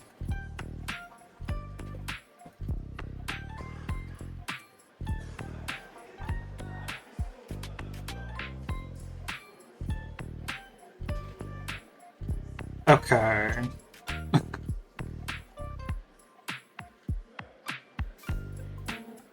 I didn't really look at the things. Okay, yeah, no. I'm not familiar with Shirley Temple's work, but I think it'll be funny to take the name of a famous actress. Do you have an abbreviated nickname? Leave empty if no. Well, you can call me Shemple.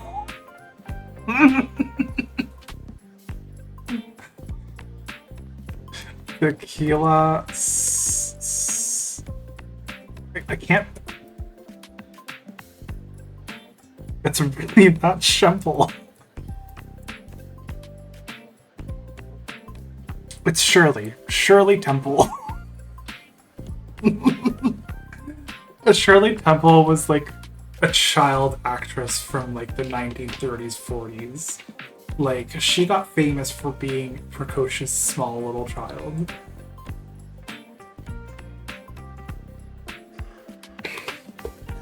I don't know, it's kind of funny to me. Or just Shemple.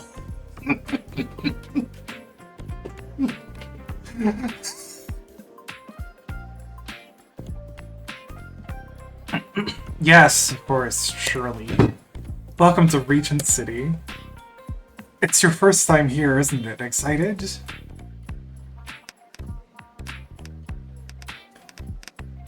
The presentation in this is really, really strong. I like this a lot. I'm thrilled. It's an adventure. I've been looking for... I need to listen to the clip of what Shirley Temple sounds like. Hang on. I need to try to do that voice.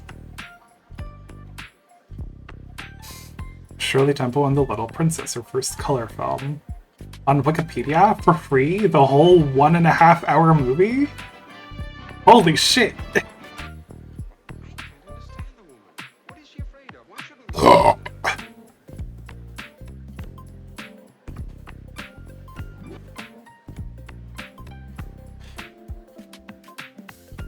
It's 1939, which isn't...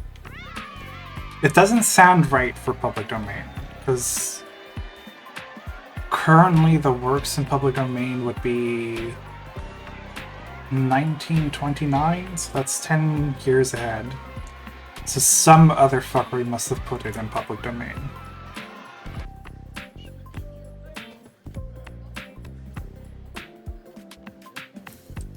I need to turn down the game volume. Okay, I can't hear Shirley.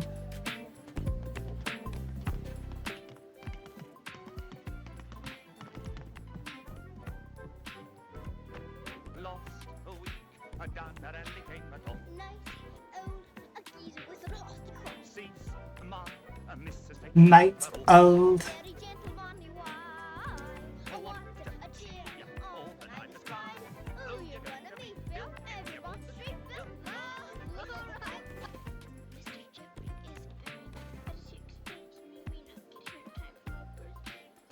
What?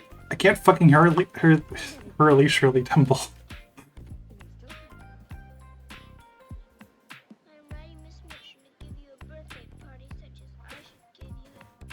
Okay, she's got like a childish, little precocious child voice.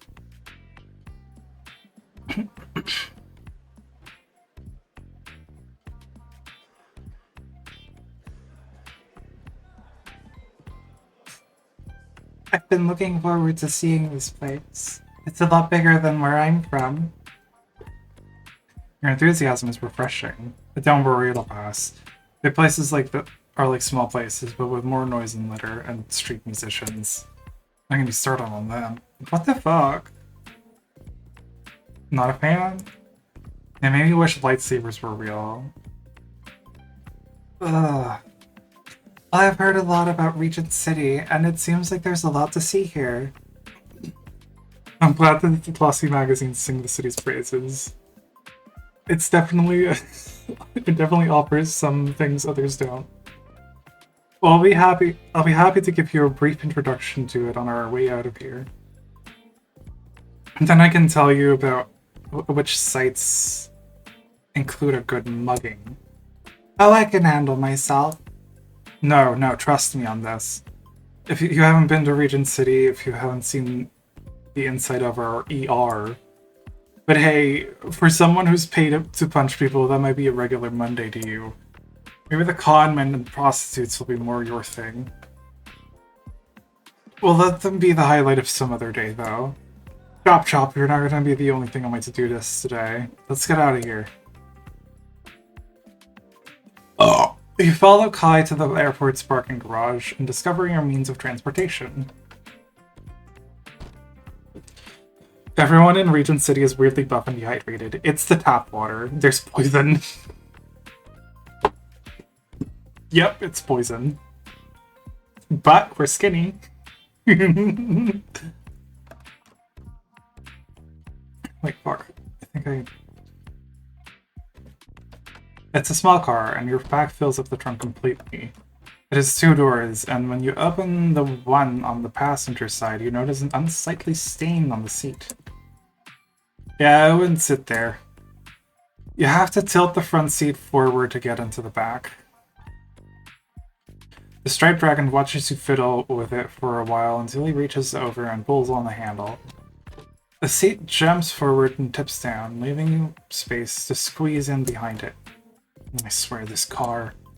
It's like this with everything. If it doesn't make money, nothing's spent on it. As you fasten your seatbelt, Kai starts the engine and pulls out of the parking lot. So, we're now leaving the glorious security check battlefield known as Regent City Seabold Airport.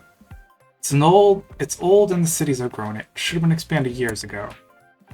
Stay clear unless you're a masochist who's into standing in lines. Now Greenhorn Reginite. You're in luck. Or not. The dragon tosses a city map at you. The place we're going is all the way across town, so you'll be getting a look at the districts on your way here. Whoop-de-doo. Heck, I'll even point them out to you.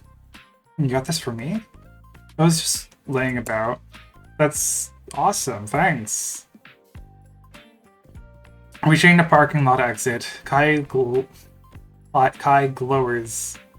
at the car ahead as the driver rolls down his window, only to find his arm too short to reach the parking machine.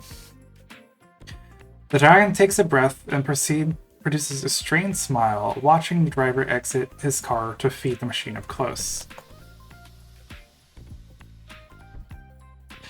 Kai makes short work of the process himself, and slaps a pair of sunglasses onto his nose as the car rolls out of the garage. Now he steps on it, quickly overtaking the car ahead. Soon you're leaving the airport grounds, Regent City ahead of you. The city map you received rustles as you unfold it in your lap. See at the bottom left here? That's us. Yeah, the airport dock. And all the way on the other side of the bay, Bullwhip Wrestling, your employer. Well, sadly mine too. Anyways, as you can see it, the city is built on an archipelago. There used to be several little settlements on these islands, most making a living off the sea. Why is he doing this history lesson? With time they merged into one, joined by bridges. And then someone decided this new, larger town needed a name and came up with the most pompous one they could find. Regent City. Like royalty would dirty their slippers on an old fishing village. Whatever, we're now entering this district known as Port Parish. There. The car speeds past a cityscape of unremarkable apartment buildings. They're clearly built for functionality rather than aesthetics. Their off-white paint's peeling slightly. In the distance, you see the tops of several industrial cranes, yellow steel behemoths wearing faded letters and patches of rust. One of them suspends a freight container in the air, swinging it slowly across the horizon. There's little traffic and few people in the streets. This is a blue-collar area. Those who live here mostly work in the cargo port. There are many military families here too, since there's a naval base on the island farther off. Why is he telling me this? Why is he telling me this? It's not like I asked to learn about the city's history. He's just telling it to me.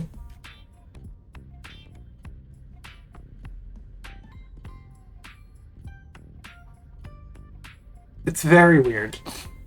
Maybe your coach can tell you more about that if you're interested. Kai makes a turn, and the car climbs into an elevated highway.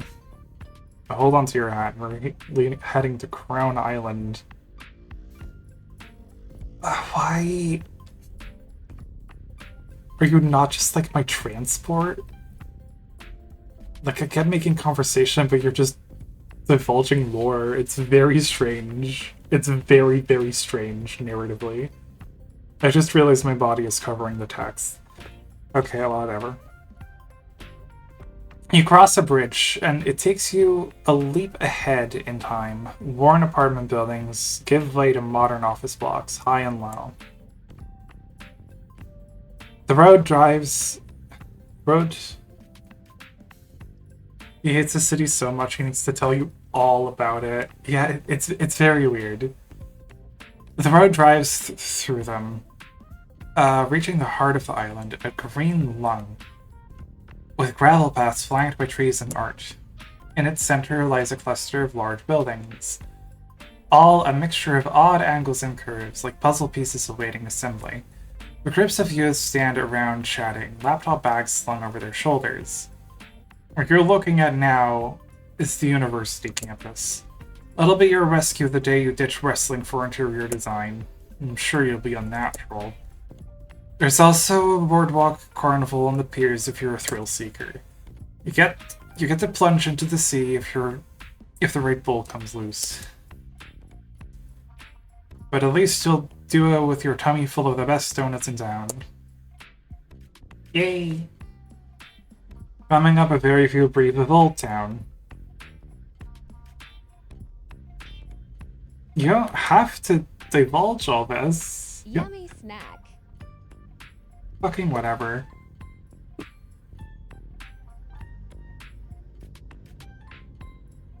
Now I have to eat a yummy snack too. What the fuck?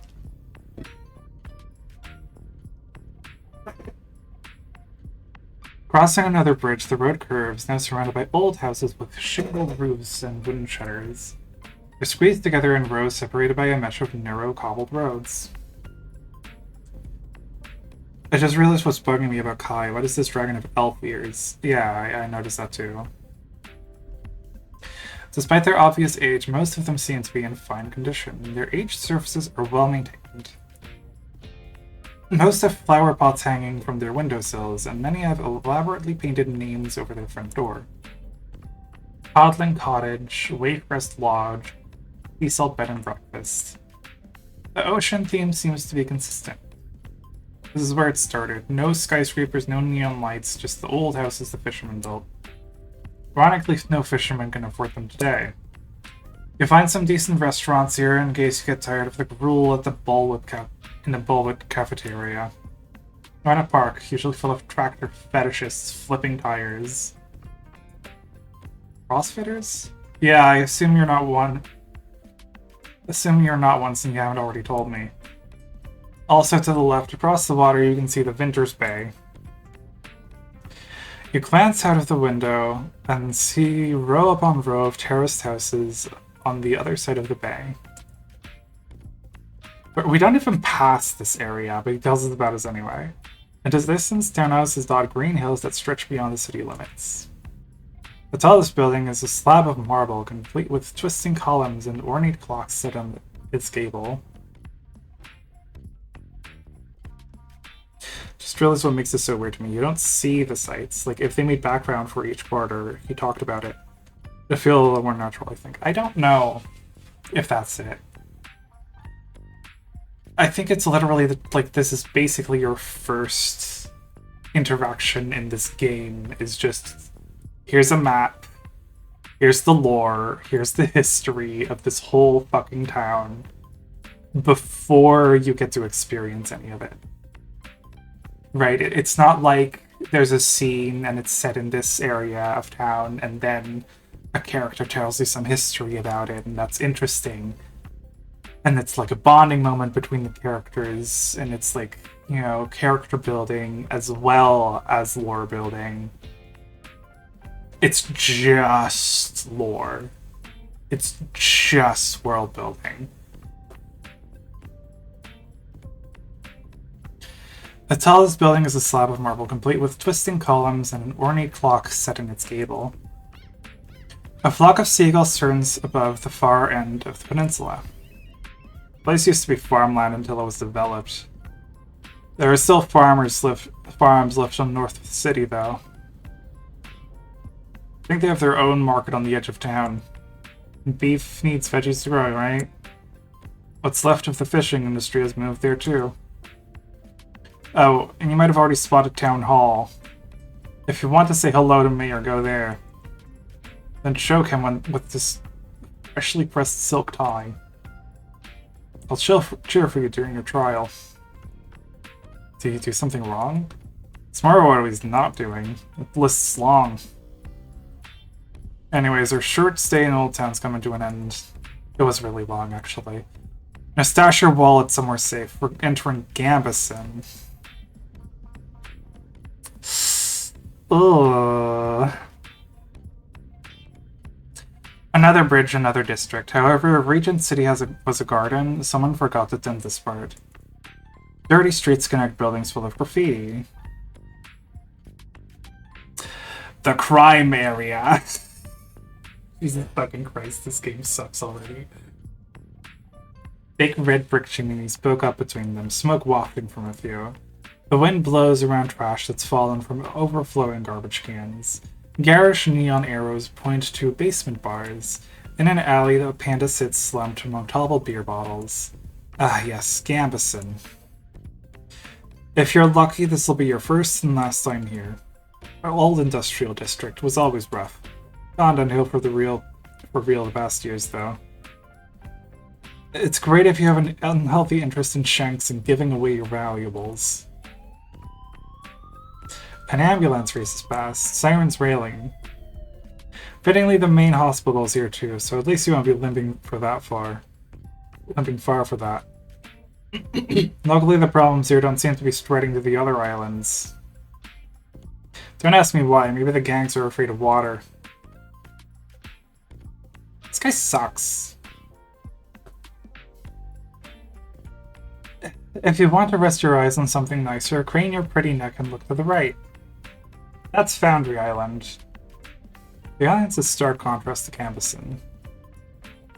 But once have been a dreary collection of sheds with corrugated iron roofs has been transformed into a lively, colorful community. Buildings sprawl across the island, some clawing themselves on top of others. Plastic garlands crisscross above the streets, full of bookstores. Second-hand markets and t-shirt shops. Oh, it's the gentrified area. Oh.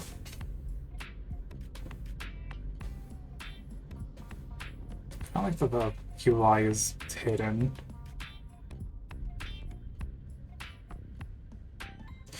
Here's a furry vegan. You get 30 seconds of skinny fur eye candy before we describe a city shittily for 5 minutes. 35 minutes.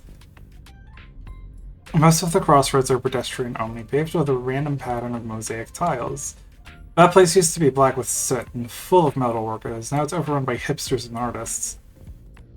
Can't throw a stone without hitting an artisan coffee shop or a drug dealer. Cinemas, galleries, concert halls also there. If you're a man of culture or a mushroom connoisseur, it might be worth a look. We're closing in on home now. Ladies and gentlemen, I give you Saint Benazet. The car crosses a great cantilever bridge. Kai pulls off the highway almost immediately and maneuvers the car into a bustling main street. Taxis and food carts line the sidewalks. You see several barbershops and international food markets. Guy sweeps an arm over the dashboard as if presenting some grand sight. Welcome to the seat of bullwhip wrestling. The food here will smolder your taste buds. People yell at you in languages you don't know. So forget the Founding Day Parade. What's that? It's part of a festival to commemorate the day of the city officially burned its fisherman's overalls and put on a suit. Not a tailor-made one, mind you. It was definitely on sale, and the city pranced about with the price tag on for the first few years. Not long after, Regent City took the ultimate step towards becoming a metropolis by building that humongous dick-shaped town hall you saw earlier. It might not have brought respect from the neighbors, but the city did feel damn good about itself. But I digress. The festival culminates in a parade where everyone's invited and everything's allowed. It's big, colorful, and loud. In fact, nobody's a true Regentite before they've mounted a float in the Founding Day Parade. Flatter than body paint, bits and pieces covered with sequins and rhinestones. Go for it, Shemple dearest. Just remember the golden rule of parade outfits. You can't be underdressed enough.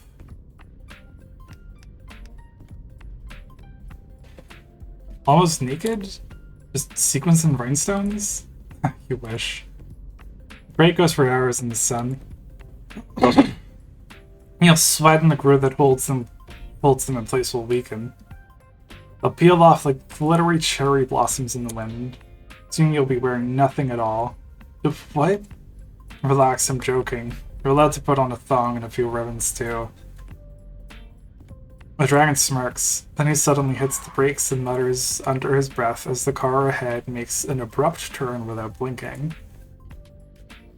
The car climbs a long incline before reaching a peak where the road slopes sharply downward.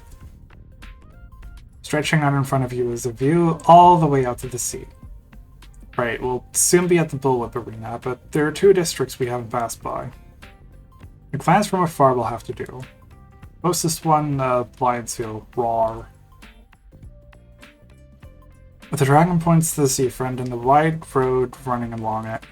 The center is a massive skyscraper strutting like pageants in a beauty contest. Some are sleek, sharp spires of glass and steel. Others are lit with gaudy colors and flashing adverts. One is a slowly revolving top floor shaped like a diamond. Banking, insurance, real estate clubs, hotels, and casinos. Down there, even rabbits are carnivores. But if you're not into finance or gambling, you might still enjoy it if you're a party animal. The biggest club in town is down there. It's stacked with people on the weekends. You recommend it?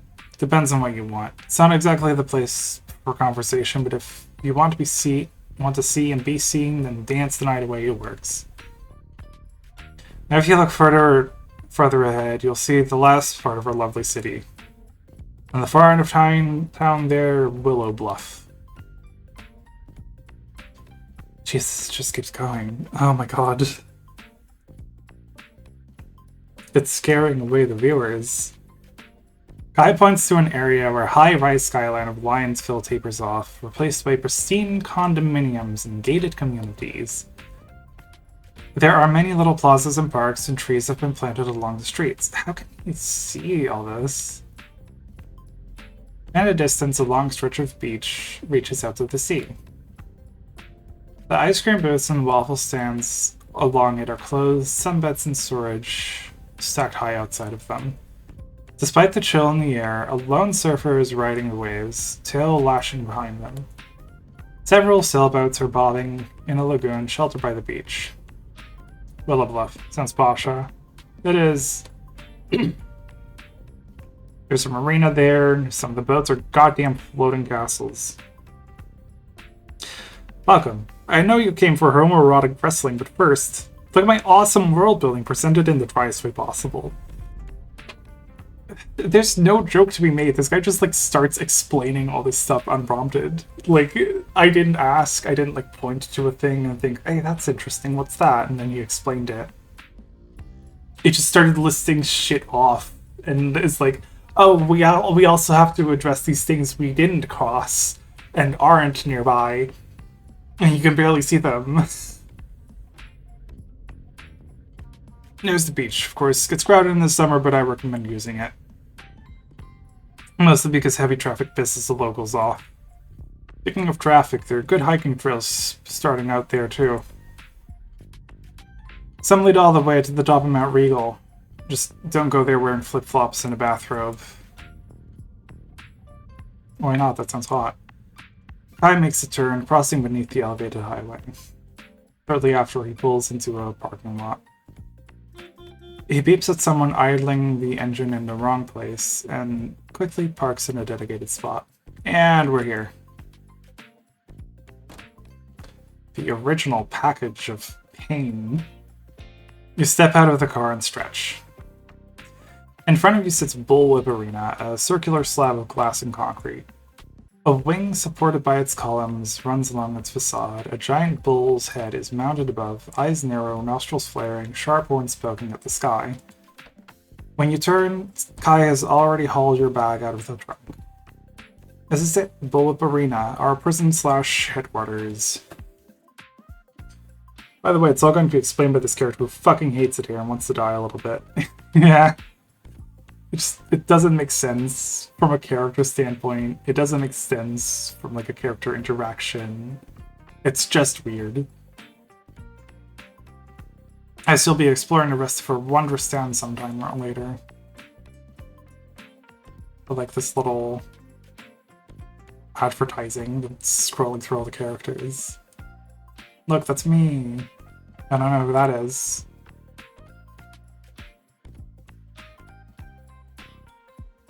Look, it's the dragon guy.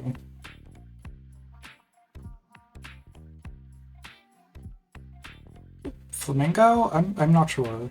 I'm not sure what I'm looking at. Yay, Ziba! Okay, what I'm gonna do is go to the bathroom.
That's what we call a lore dump.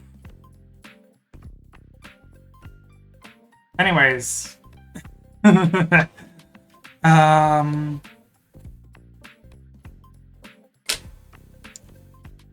Let's I got things set up. There we go.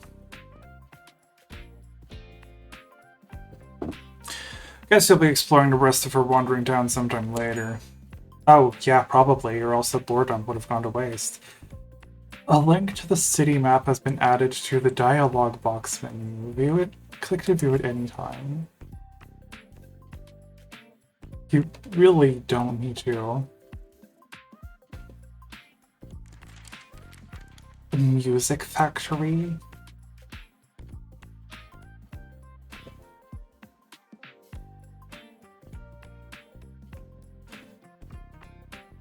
Aha.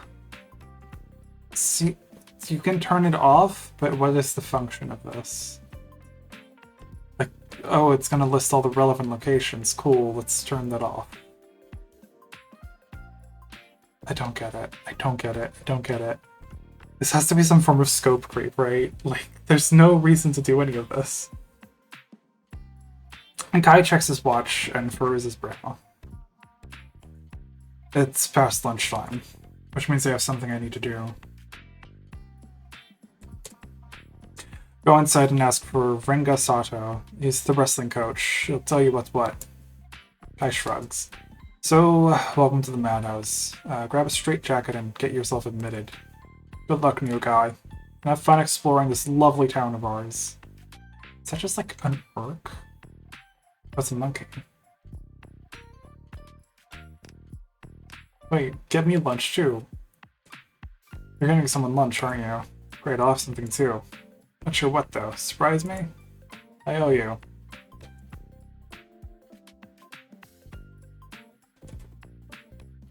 Surprise you? Why, that sounds like a fun challenge. I could actually make my day better. At the possibilities of a memorable meal. I am flattered by your trust in me. Too bad I don't have time for that. Later.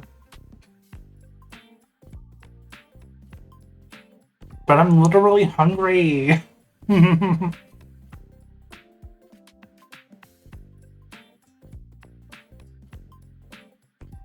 Leaving your bag at your feet, Kai walks off in the direction of a coffee shop. Bummer. You pick up the bag, take a breath, and head inside. You enter the arena and find yourself in a lobby. There's a reception desk on here and a massive polar bear leaning on it. He's not even fat.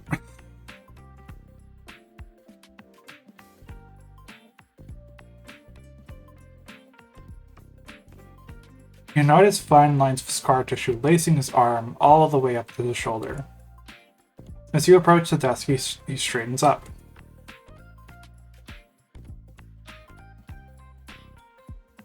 Hi, I'm looking for Coach Renga Sato.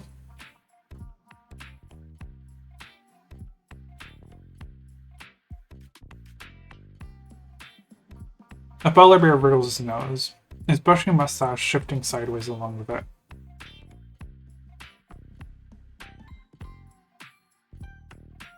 I think that must be someone's Sona or RC, because I swear I've seen this character before. It's me. Why are your eyes green? You must be Shirley Temple. I forgot that's the bit I was doing. Fuck. I need to refresh on what her voice sounds like.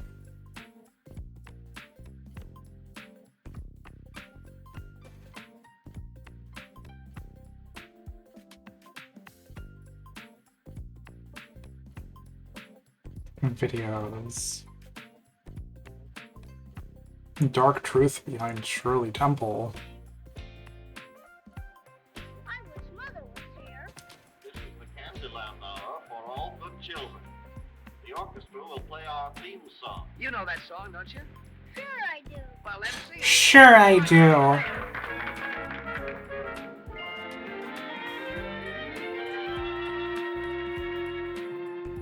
I've thrown away my toys. Okay, good enough.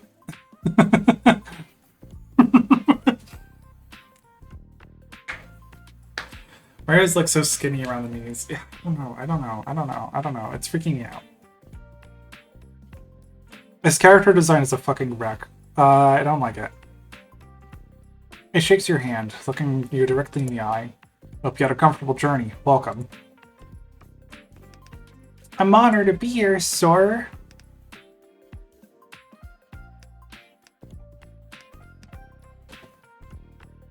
Nice stitches. Were you a new one? As the polar bear's eyes narrow, and his handshake firms for a moment before he lets go. None of your business, kid. No get smart with me. For now, I happen to hold your career in my hands. If I'm unhappy, management's unhappy. Think before you talk, and that's a general ingredient to success around here. Those around here would love an excuse to give a cocky rookie a wallop. Renga grunts. But you can see I've survived worse than disrespect from a grunt before. Just remember what I said. There are people around who can make your life miserable around here. You do well to try to make some friends. Anyway. I love the little lecture that goes on for way too long.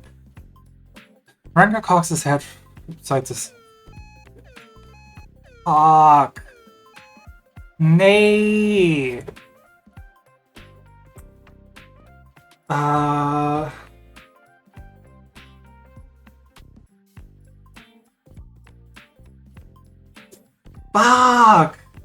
I'm een fucking vertalen. Oké, omdat jullie anders echt totaal niks fucking verstaan wat ik zeg. Moet je wel de tekst kunnen lezen. Mini deer. Je moet alles overzetten. Ja, weet ik. Renga schudt zijn hoofd naar de zijkant. Om je te vertellen om te volgen terwijl hij begint te lopen.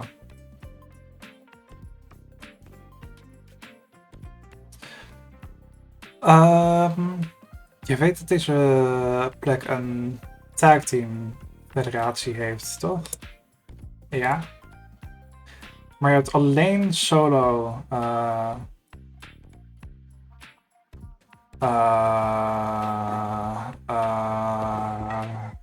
translate.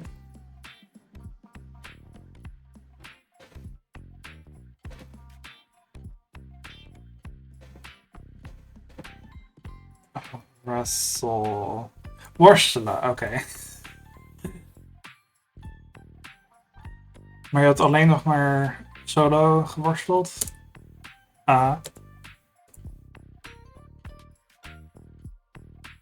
Hello, sorry, I was curious about the show Belly Redeem. Die is wel actief.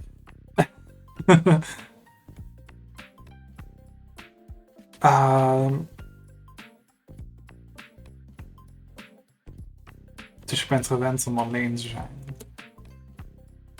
Maar hier, hoe goed je omgaat met je partner is net zo belangrijk als je eigen worstelen.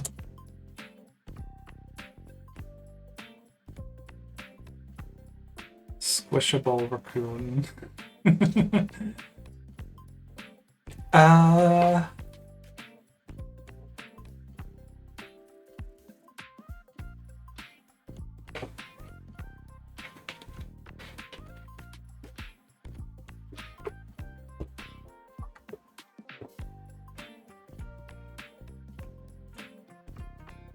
Okay, right now, I've made my PNG Trooper sprite really tiny because someone fucking used the redeem that forces me to speak Dutch.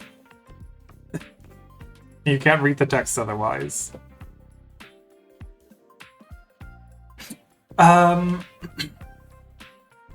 Bij de meeste teams worden meer dan hun delen.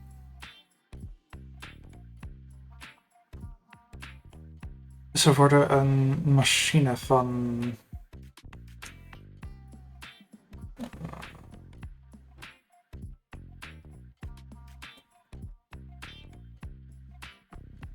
Ze worden een machine van tandwielen en zuigers. Werkend als één, met precisie, timing en vertrouwen. Vertrouwen? Ja, vertrouwen dat wanneer één van hen moe wordt, dat de andere overneemt. Vertrouwen dat iemand je rug heeft wanneer je in de problemen komt. Vertrouwen dat winnen of verliezen het team blijft.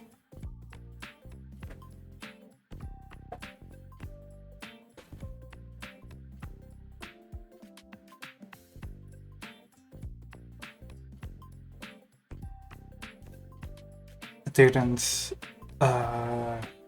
petit en verantwoordelijkheid. I'm gonna get through this conversation and then I'll switch to English again.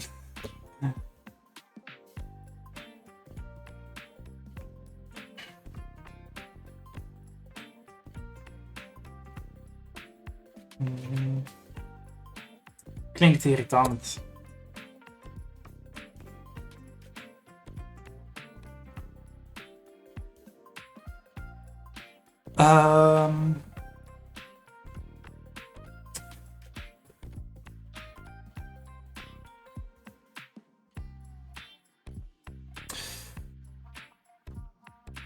Ik zou het beste performance van mijn leven kunnen doen.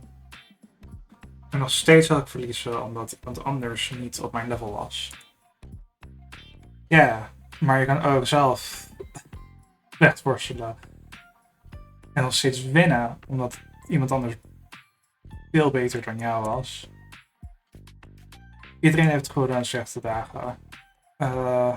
Je kan niet altijd op je best zijn.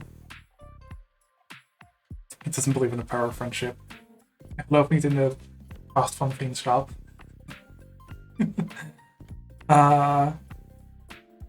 Als een taakteamworstelaar is het jouw taak om op te stappen op dagen wanneer je partner meer backup nodig heeft. Ze zullen hetzelfde doen voor jou. Als je het waard bent, tenminste. Wie is mijn partner trouwens? Dat hebben we nog niet besloten. Oh, Jesus.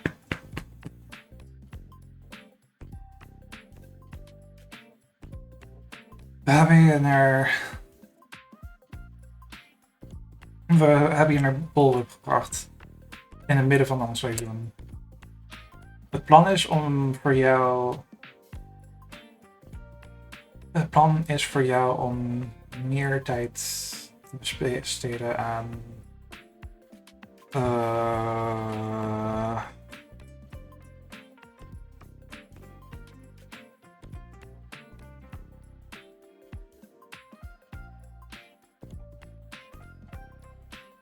oefeningen en oefenen van je moves en zo ben je bij de federatie. En dan ben je fit en it's hard. En ben je fit en geregeld voor het begin van het next seizoen. Het volgende seizoen. Er zijn een paar andere jongens hier in dezelfde situatie. Ik ga met hen sparren tot het tijd voor is voor jou om een team te vormen. I'm no longer doing this translation shit. I think that was enough. I think we can all agree that was enough. That was really rough. I'm no longer Dutch. I'm burning my flag.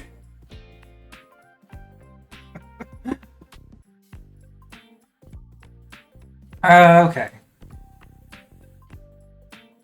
Will I see those people here today? You might.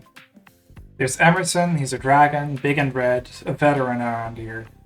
Should be in the middle of his workout routine by now. And then there's Thorn, Zebra. I haven't seen him today, though he should be around too. Don't remember giving him the day off.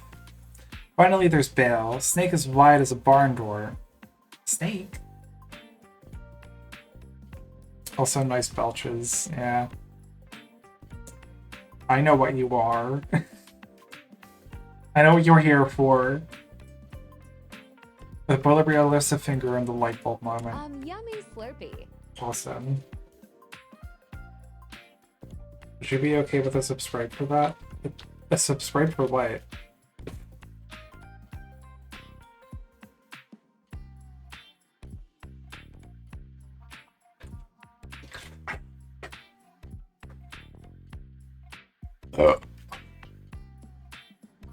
Wait, we've got Felix too. He doubles as our janitor and has a flexible schedule. It could be anywhere really. If you see a monkey with a smile, it's him. What's up to make my OC huge on stream? Sure. Go ahead. I'll block the whole stream.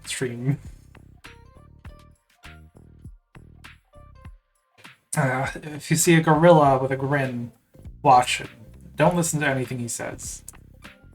Anyway, when the season ends... right, I'll probably put up a timer for like 10 minutes. For 10 minutes, it's just a belly stream. And if any of them are a good match for you, I'll make a decision then. And you'll have some time to sync as a team. Since this is your first day here, I'm going to give you a tour of the... Hey! A raspy, faraway Bella distracts him. God, were they, like, for real jump scaring me with another fucking map? With, like, the ins and outs of the building. A raspy, faraway Bella distracts him. Then a raccoon in an elegant black suit strides past. We're headed for the exit. Wait, did you subscribe? Twitch doesn't really tell me. It's kind of annoying. With a fat one, like a tier 1 or a tier 2, it doesn't matter. I'm making the deal with you right now. If you subscribe, it doesn't matter. I will make my fucking PNG tuber huge on screen for 10 minutes.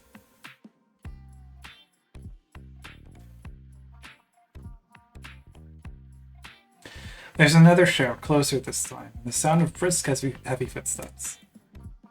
The raccoon stiffens, his arm already raised to push open the door. His shoulders lift with a deep breath. He turns around, a frown on his face. Cypher. Stop, you lawyer bastard. A ram bursts from a hallway close to the reception desk. He comes to a halt in front of the raccoon.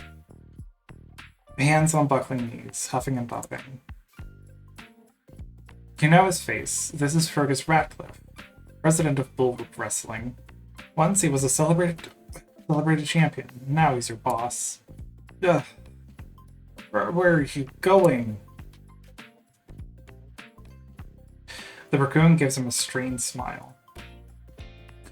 Mr. Ratcliffe, I'm going away. My work here is done.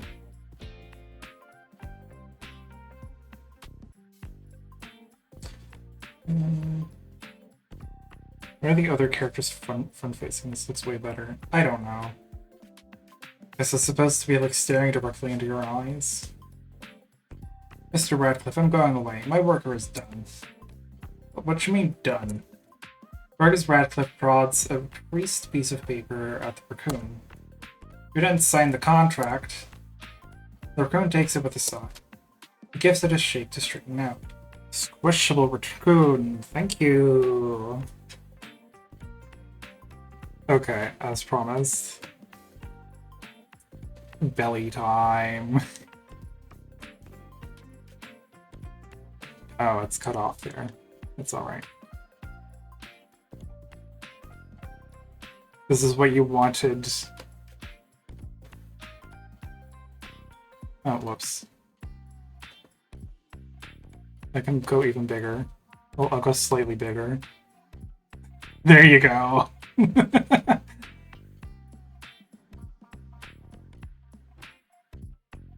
Big now. It's a me stream. This is my time.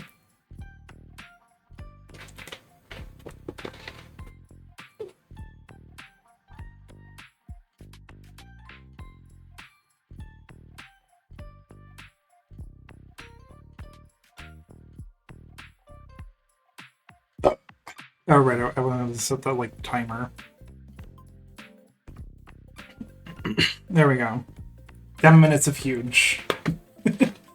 Just for you.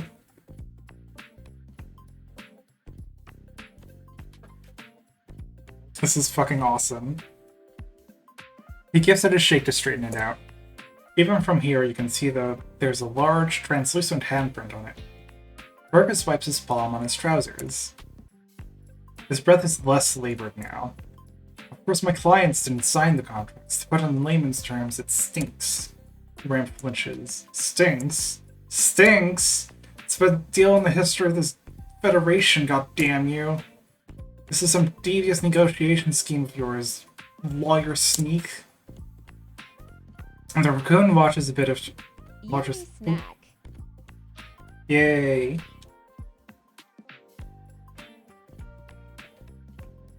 The raccoon watches a bit of spittle Yummy Slurpee. at the collar of his shirt and his nose twitches. Either we're not very good with math, or there's been a misunderstanding. How can this be the best deal in the history of this Federation when you've reduced their pay? Fergus's face wrinkled up.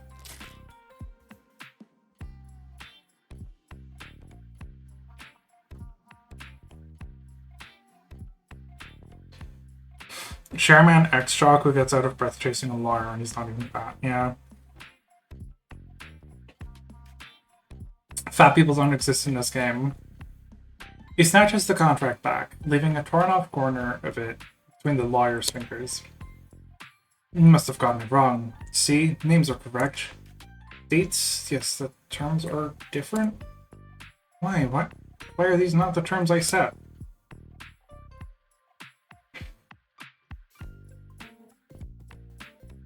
The lawyer looks mildly amused. You're asking me? This is what I got from your board of directors. Board? Yeah, I sent it for their approval. They edited it? They wouldn't. They do the same. They do as I tell them to. The lawyer shrugs. It doesn't matter. I don't need to inform you of my client's importance to this federation. They are reigning champions. Also, let me go get a drink. Because I ran out of drink.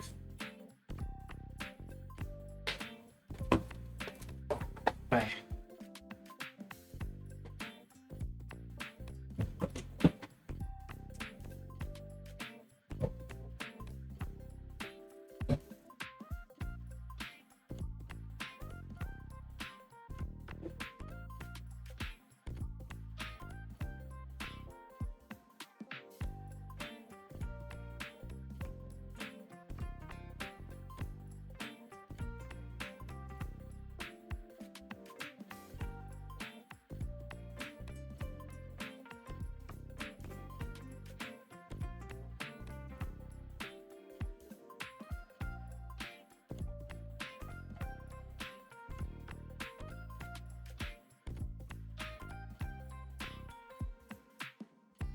Oh shit, the paws don't reach anymore.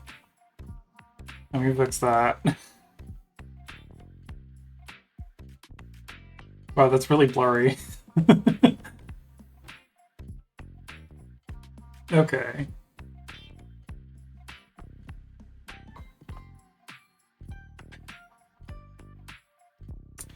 Deer can still slap gut. Yeah. Didn't need to inform you of my client's importance to this federation. They're reigning champions. And I doubt it'll come as a surprise to you that they were wanted elsewhere. In fact, this was a good opportunity to find out just how much. The deal was signed quickly. The deal? You mean, no. You devil.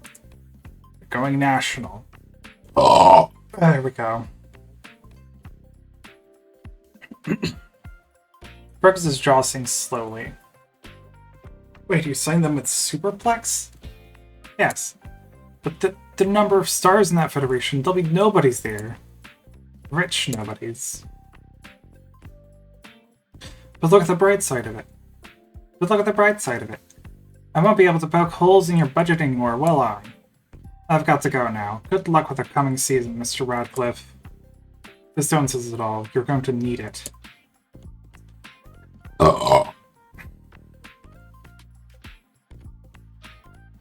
Fergus watches him leave, lips moving but no sound coming from them. Then he clenches his teeth and stumbles to the desk behind him. He brings the ruined contract up to his nose. Eyes narrow. Ooh. Whose signature is this? Coach Sato draws a sharp breath by her side. Oh no. As someone saunters down the wide staircase at the end of the lobby, posture straight, light step. His hand glides along the rail as he descends, taking in his scene like a host arriving in his own party. Let me just fucking move over a little bit so you can see what this fucker looks like.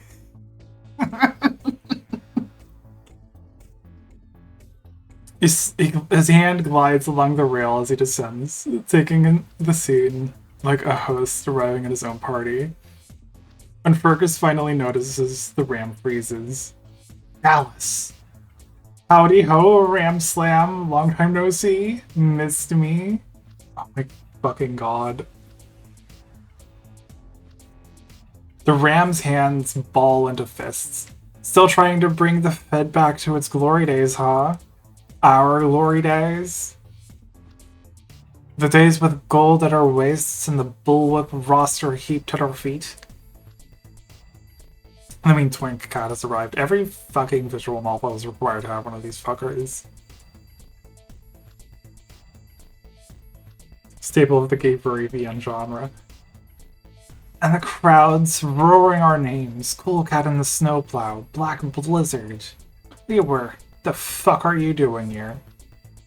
Why, haven't you heard? Still not reading your emails then. We carried Bullwhip to the top of the world once, me and you. And we're doing it again. Yep, I'm here to help. Fergus's eyes shift wildly. Then they descend on the scrawl at the bottom of the contract, clutched in his fingers. No. The Panther shrugs apologetically. Old Grimey's had health issues for a long time. He's resigned as chairman of the board last week. And you replaced him. Last time I saw you, you scampered out of here with your tail between your legs. I took you down. We were done. I'd hope you never see your plotting ass again, and now you've cost me your best guys. The sentence remains unfinished, as if Fergus can't select the right swear word for the job. The contract drifts to the floor. Our champions are gone. So will McNeil ones, you said it yourself. They're nobodies. Now this will give our roster a boost. With the titles vacant, they've got something to compete for. And we need to cut our costs. Past year's attendance hasn't exactly been great. Partner, we're on the brink of bankrupt. Fergus explodes like a pressure cooker. His big arms fly in a lunge for Dallas' throat. Beside you, Renka sprints into action.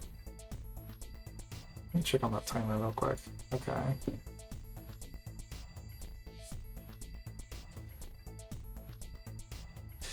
Beside you, Renga springs into action.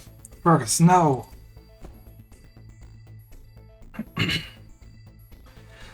Renga hurls himself at Fergus, holding him back. Surely, help me! I don't know these fucking people. Okay, the options are help restrain Fergus, stop Fergus yourself, or stay out of it. I'm gonna be real, I don't know any of these people. I'm staying out of here. You're new here. It's like your job to keep the peace between these people you've never met before. Like, yeah. Besides, they're big shots at the Federation. You wouldn't want to get on either one's bad side. They should settle this on their own.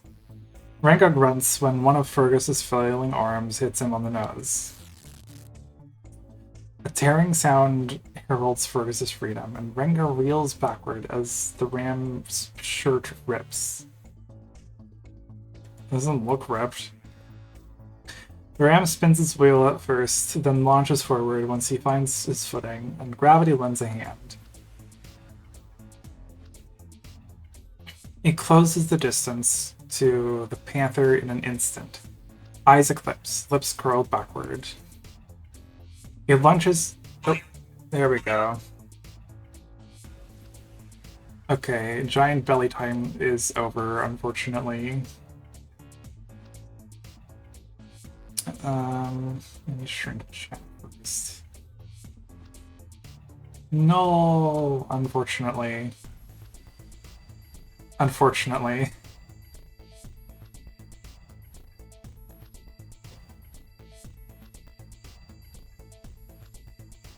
There we go. And no more belly. Because I'm evil.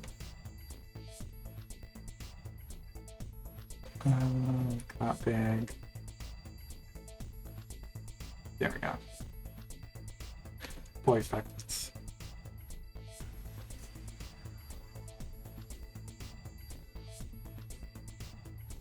He lunges as if he intends to grab the feline skull and pop it between his fingers.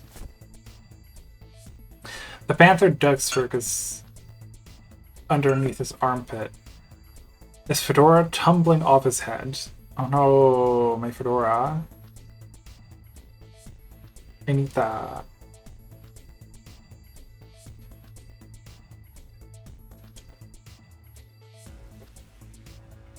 The ram skids and twists, landing on all fours like a beast.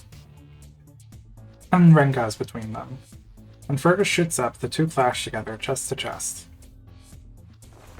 Get the fuck out of my way! They clash again, pressing against each other, Fergus snarling in Coach Renga's face. Damn it, Fergus! I'll kick your ass! I'll make you sorry! Fergus!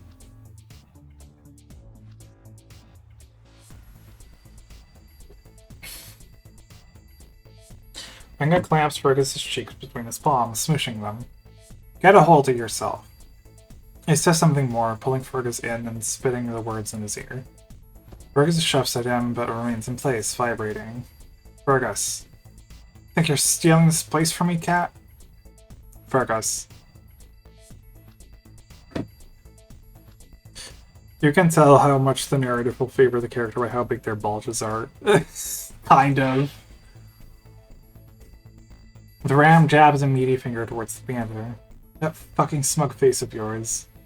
Renga gives the ram a gentle push and puts an arm over his shoulder. Fergus barks something at him, but allows himself to be turned around and walked toward the hallway he came from.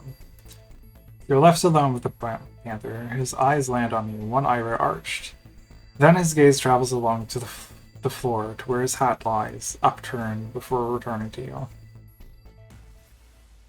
Pick up your own damn hat. The cat tail twitches impatiently. Is he expecting you to pick up his hat? You're not his servant. Eventually he pads over and sweeps the hat from the ground himself.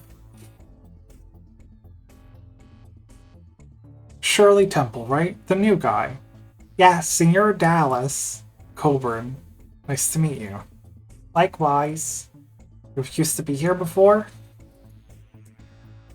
They did. Believe it or not, the Ofu charged me was my tag team partner. We're good to go. Never lost a single match. Impressive.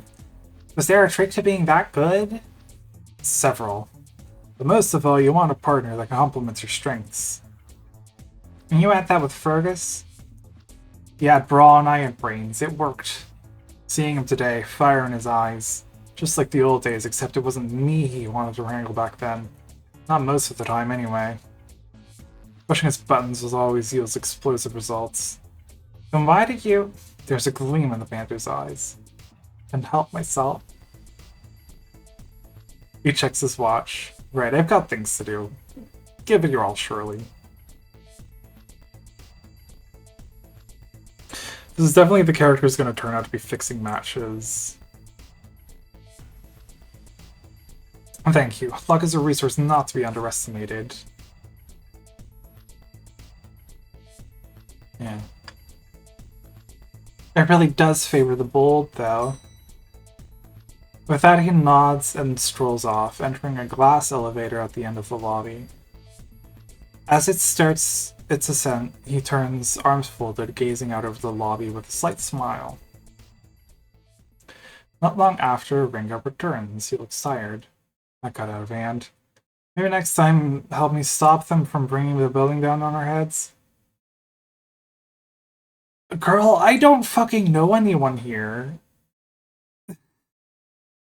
You're kind of throwing all this fucking character conflict before I've gotten to, like, care about anyone. Ugh. This day isn't turning out like I expected. I wanted to give you a tour of the place, but it'll have to wait. There's something I need to do. Here. He hands you a key ring with a key and a tag on it.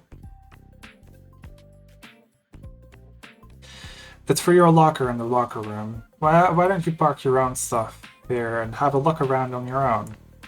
Alright. It's not hard to find your way around this place, but since I can't give you a tour, there is something that might help. Well, an app, well, sort of. It's unofficial. Meaning? We're not supposed to use it, but despite its flaws, it's helpful to new people.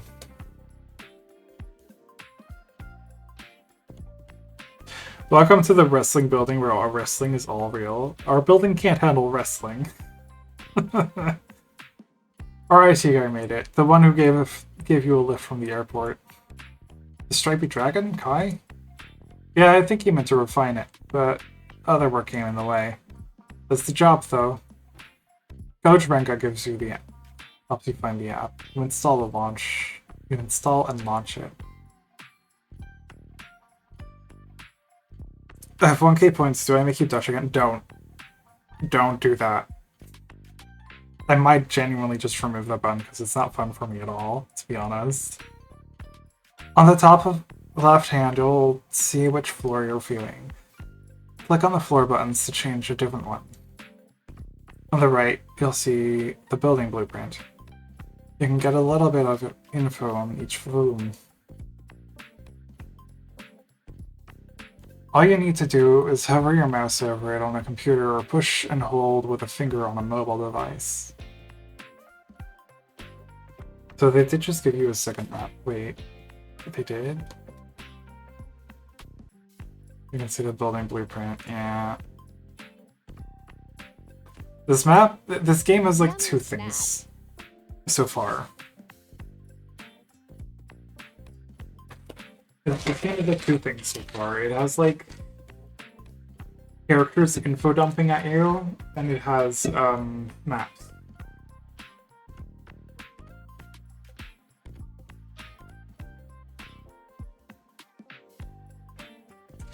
It can be a bit slow to load, and the info, well, take it with a grain of salt. You'll understand. Jesus fucking Christ. It's interactive. It's interactive.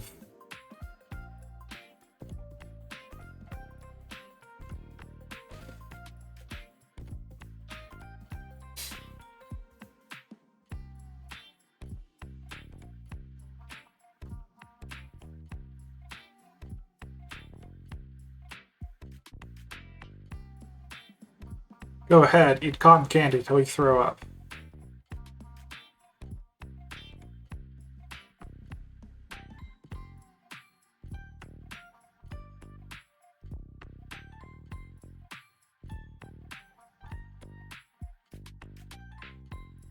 When someone buys your plushie, remember that it can double as a voodoo doll. Plush fuckers, take note.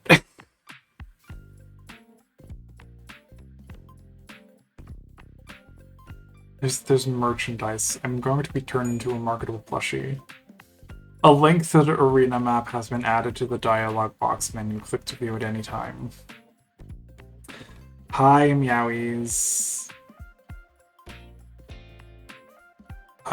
We've got like 2 maps. We've got... Oh, the town map broke something. Oh, it's frozen. Oh, there we go. We've got an interactive town map.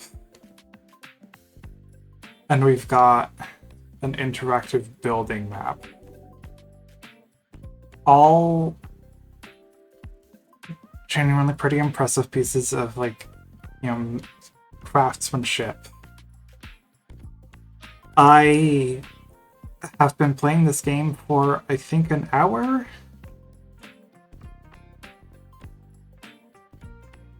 Does the 2-map system lag Rempy, and that's why the bears said the phone is slow? I think it... God, that's probably it. It does lag out Rempy. It's a bit slow to load. The town map is somehow worse despite not having as much to it.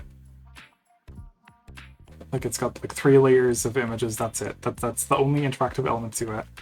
And it lags like crazy.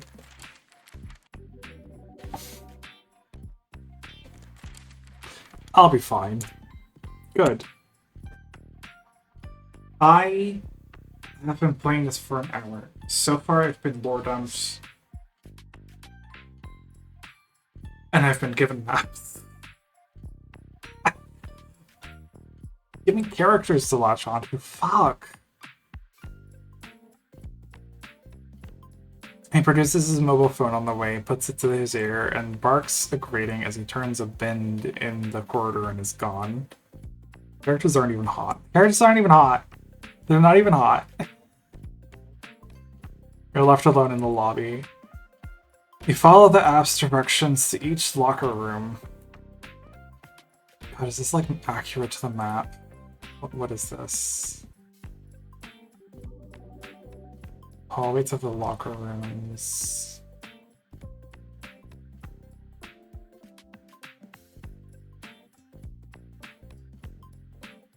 That's the locker room. Oh god, does it like highlight the thing you're on? It tells me where I am? Rage quitting. My game characters aren't even that hot.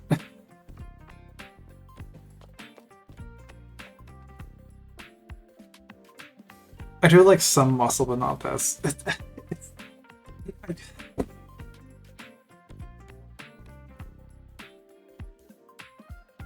Whenever will I need these maps in a visual novel? Again, it's technically impressive and it's a fun treat. And like, it can be fun for some players, I'm sure. But like, I'm here for narrative. I'm playing a visual novel for the novel and the visuals. I want to be told a story. Why are there 2 map systems? Baffling. Like...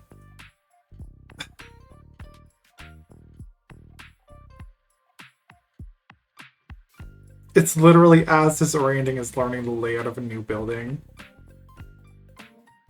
Big maps like this make sense for like Shenmue games, not a VM. I feel like the map is something you give to the player as a treat after they've already become invested in the game. Then I think it's fun. I already know some of the characters, I already know some of the people, I know what the character conflict is. And then I get a map, that's like cool. I'm fine with that. But like the first things I get are just maps. I don't fucking know any of these characters. What are we doing? What are we doing? What are we doing? No! You forgot to make it interesting. You forgot to make it interesting first. Oh my god. It really feels like scope creep.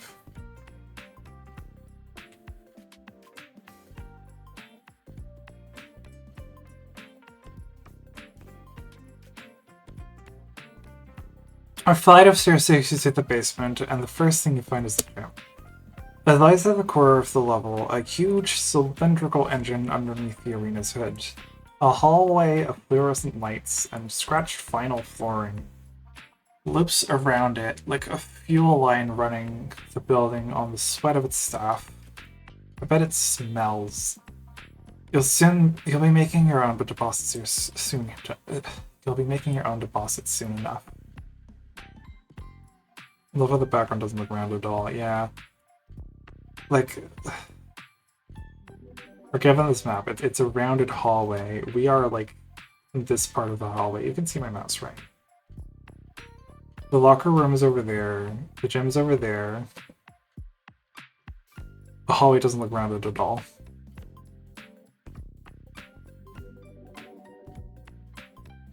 And then what is... Oh. What is this? The part even at the back here, where it seems to be like a straight turn. A T intersection. Right? Where is that? That shouldn't, like, be here. Okay, whatever.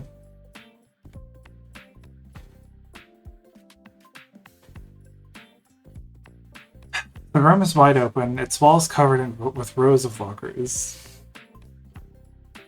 Some are busted with doors dented or slanted on broken hinges. Some have half-stashed belongings trying to claw their way out. I bet there's so many jock strips to snap here.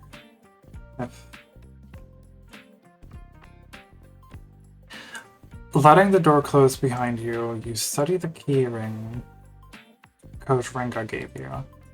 The tag on it reads 3B12, but which locker is that? They're not labeled. You tilt your head, as if an idea might dislodge inside it and roll to the front of your mind. And that is when you see him. Okay. No longer obscured by the door, a red dragon sits hunched on a bench in the corner, silently lacing his boots. His thick fingers work the laces with practiced ease, crisscrossing them between rows of eyelets, slowly, carefully, almost tenderly.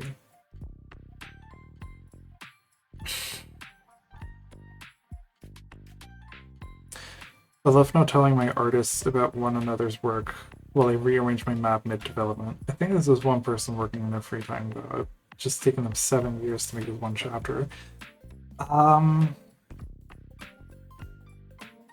Credits. This is not just one person. One person's organized this. Cameo character owners, sounds. That's just credits from when they got their sounds, I guess. Town map design, Rempi kinetic text tags and wave shader.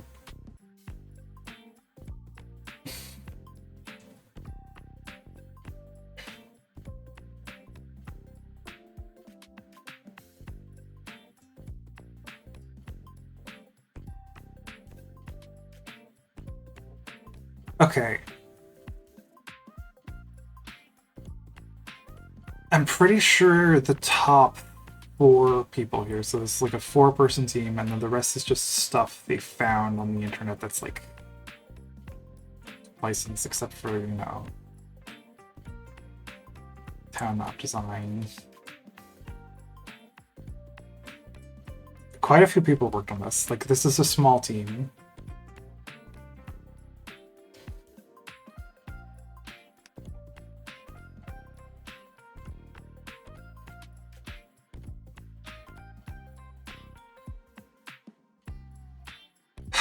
His face is serene, his breathing steady. When the laces reach the top of the boot, he gives them a tug, and quickly twirls them into a pair of bunny ears. For a moment, his hands slow, your presence having registered with him, before he turns his attention to the other boot. You consider greeting him, but it feels wrong, as if he'd be interrupting some secret ritual of his. Instead, you turn your attention to the lockers, determined to find yours. There's a system here, you can figure it out, right? There are 6 segments of lockers in the room. Each segment has a top and a bottom row, and each row is 12 lockers. You pick a locker to try your key on.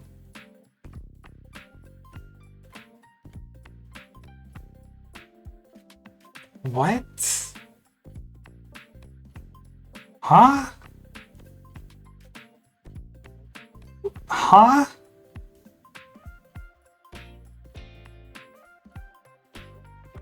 Because I'm at like the corner. What? What? What?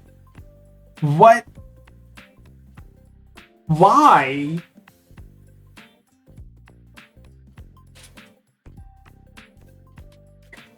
I'll pick like one of the middle ones. The key fits but doesn't turn. Seems you picked the wrong locker. You notice that— oh my fucking god, okay. You notice the dragon in the corner of your room passing you a quick glance. He looks away the moment your eyes meet. Is he annoyed? He'll be out of his ear soon enough. Let's try another one. Okay. Okay.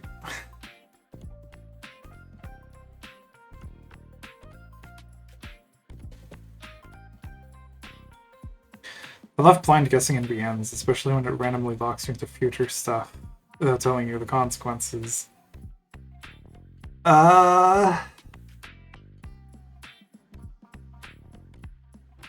So from the entrance, clockwise, 1, 2, 3.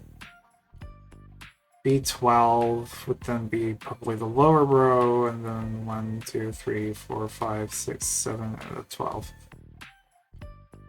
Key doesn't turn here either. It's not yours. The dragon on the corner shifts on his bench.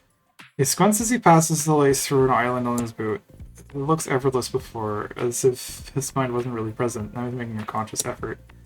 Something brought him out of his zone, probably you. But this isn't his private locker room. People must come and go all the time. Speaking of going, you'll be off very soon once you find the damn locker. Let's try another one. 3's charm, right? Nope, this is harder than it ought to be. Right, you're going wrong. You're tempted to see if the red dragon's watching you. You do, and he is. He reverts his gaze to his boot and gives its laces a tug. Get it together, Shirley. Let's find the locker and get out already. Let's try another one. Guy over there, he's been trying to tie his shoe for 20 minutes. He's crying.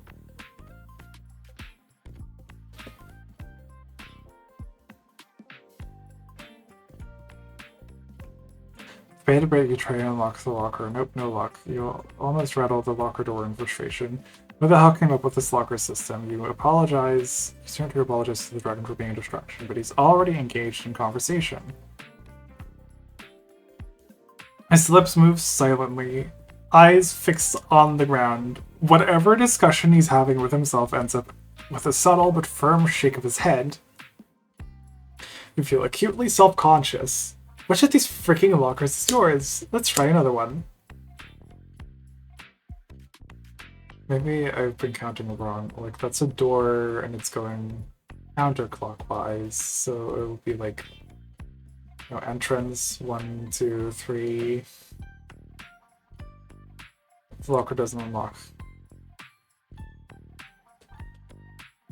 Bannerman makes a smile and a wince and turns to the dragon. He's almost finished lacing his boots, but has paused watching you. He sighs. Hey champ, you're new, right? Searching for your locker? Yep, and disturbing my colleagues in the process. No, you're not. Lockers frustrate most newcomers. They're not organized like you think they'd be. Would you like a hint? I would actually, yes. No, I want to figure it out. I'm committed. Fuck you. Fuck you. Fuck you. Fuck you.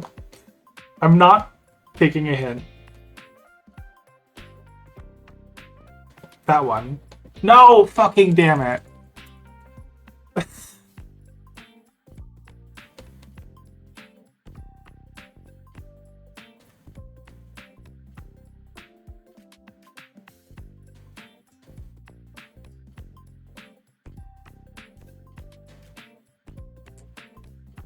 Why?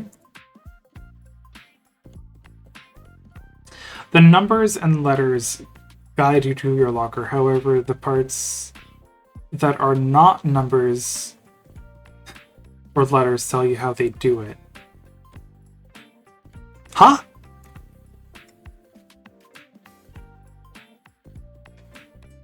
The numbers and letters guide you to your locker. However, the parts that are not numbers or letters tell you how they do it.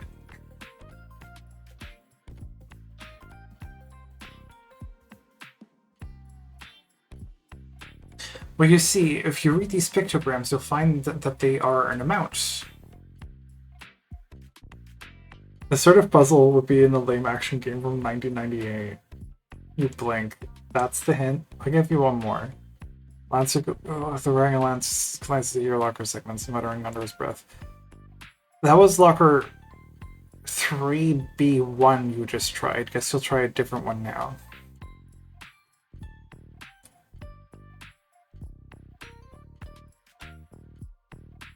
This is a part 8 JoJo stand.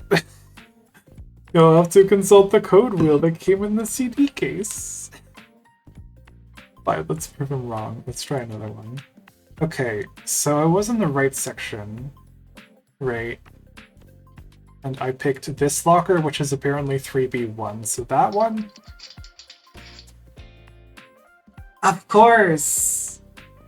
We count from right to left here.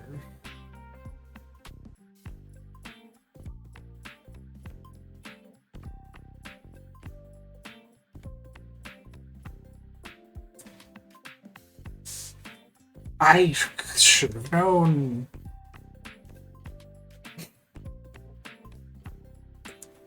You cram your bag in sideways, add your jacket, and lock the cabinet. Even the shittiest LucasArts point-and-click adventure puzzles are easier than this. It's not even that the puzzle is hard, it's that it's pointless. You turn to the red dragon and give him a vigorous thumbs up. He makes a smile. There you go, all you needed was a nudge in the right direction. Well, thanks. You helped me figure out that they count fucking backwards.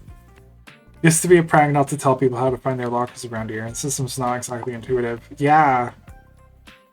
You made it that way so that some wayward fan won't easily access your locker if they find your key. There's plenty of people who would love to rifle through it for a souvenir. Nobody would want my smelly laundry. Guy doesn't know about smell kinks. Sniff kinks. Your locker is the year that this pirate died.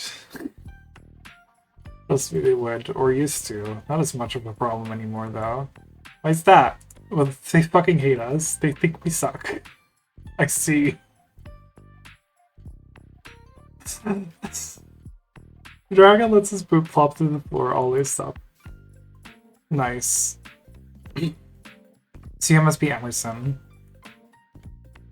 Yes, Emerson, right. Talk to Coach Renga, have you? Yep, he mentioned that. That was the deer one, by the way. I missed the rest of it. It was short. Honestly unremarkable. You mentioned that you and a few others probably aren't part of the tag team, and that I'd probably be sparring with you guys for a while. Dragon tenses up. He did he? Did he say anything else? You give him a questioning look. He said you were big and red and have been here for a while? The dragon holds your gaze for a while and then eases up. Okay, well, all of that's true. So, how long are we talking about? Very long. 18 years. Oh, wow. Wow, indeed. You must know everything about this place. I guess. Wrestled lots of big matches. Had people changing your name, held tag titles. Yes, and ironically no. That's okay, I like the skunk guy. Yeah.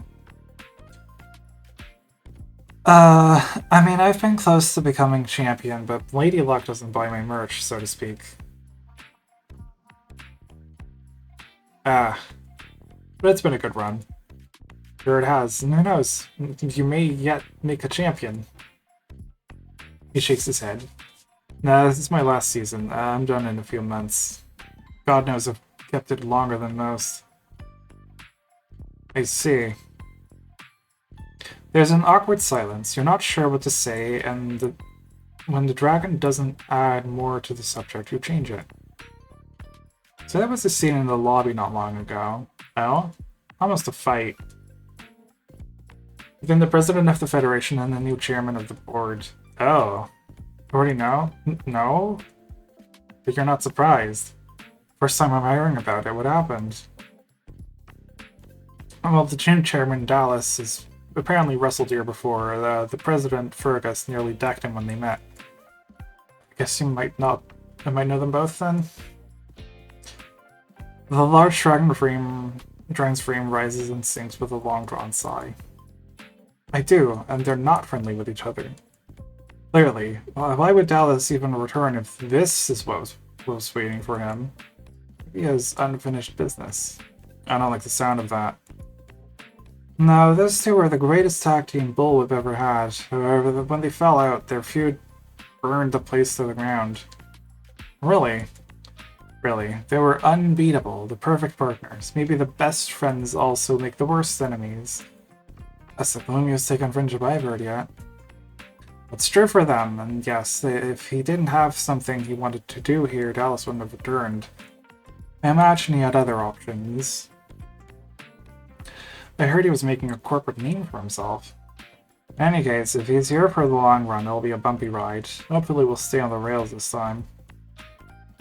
You massage your temples. Sounds exciting. First day on the job and already a runaway train. The big red dragon gives you a somber smile. Sorry. Work hard and you'll be out of here before you know it. The wrestling business is a maelstrom. Doors to other places open and close every day. They'll open for you too, and in a year or two, it might be somewhere else entirely. But you stayed for 18 years? I had my reasons too. People are different though. Others have the same reasons less important. And those reasons are? Complicated. The retort is firm and final. Alright, well I just got here, so what do I do when doors start opening? The dragon looks away and takes a while to respond. When doors open for you, stick your head out and have at least a quick peek to see what's on the other side. Maybe you find reasons to outweigh your reasons to stay. That's what everyone else will be doing. You should too. That's how the business works? Yep. The dragon closes his locker and locks it. He glances at his boots, then lifts one onto the bench and tightens the knot on it. Got grappling practice and need to get going. He winces. Sorry, I didn't get your name. Shirley Temple. Nice meeting you. Same, Shirley Temple. Enjoy your first day here. With that, he trudges off. The door to the hallway closes gently behind him. Having located your locker, you're done with the locker room too. So, what to do? Well, now that you've seen the locker room, the place where a wrestler is at his most humble, why not have a look at its opposite? The wrestling ring, where he is at his most magnificent. You return to the hallway outside the locker room. Guided by a building's map app, you take an elevator to the top floor and enter a Spartan stairway room. Wow, they have that on the map too. Another is heavy and industrial with specs. There are two doors here. One is lacquered and has a plaque on it, VIP area, with a card reader by its handle. Another is heavy and industrial and specks of peel paint.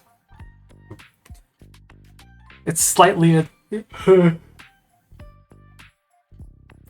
ajar and its arm not having mustered the strength to force it into its frame. You enter through it and find yourself far above the inner arena, on a gallery running along its halls.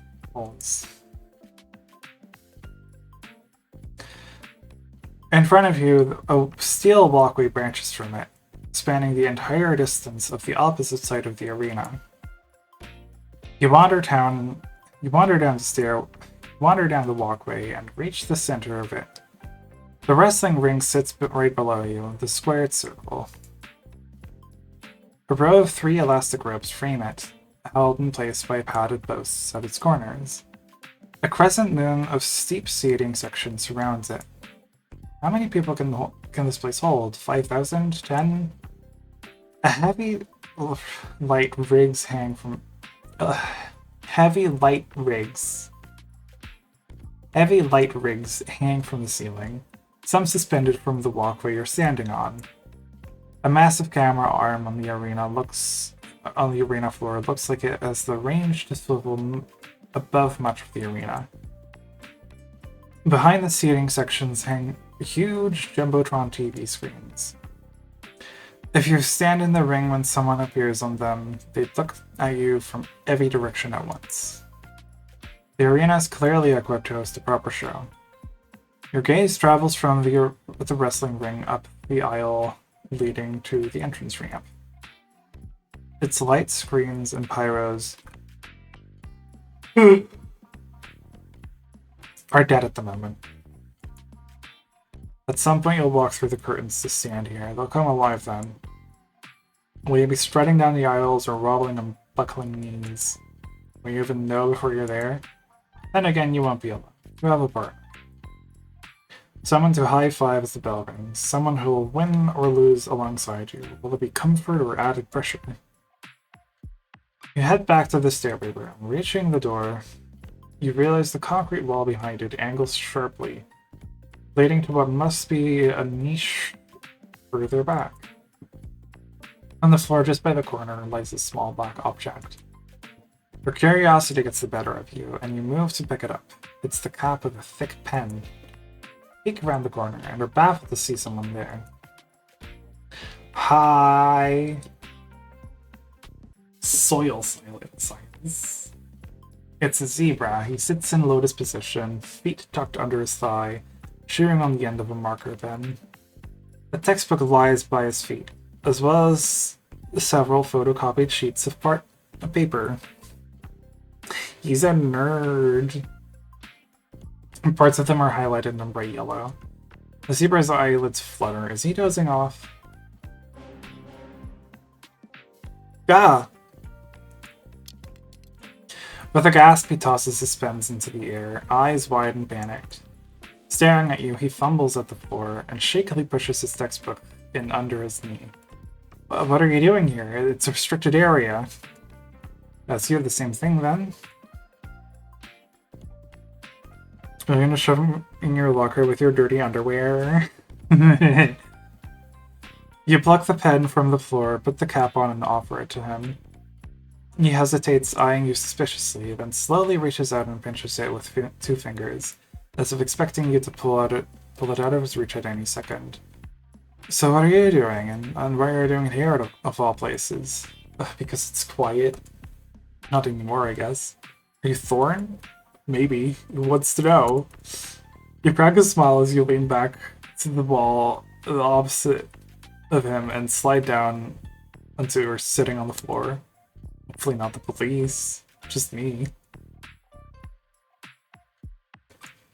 Coach Renga told me I'd see you around.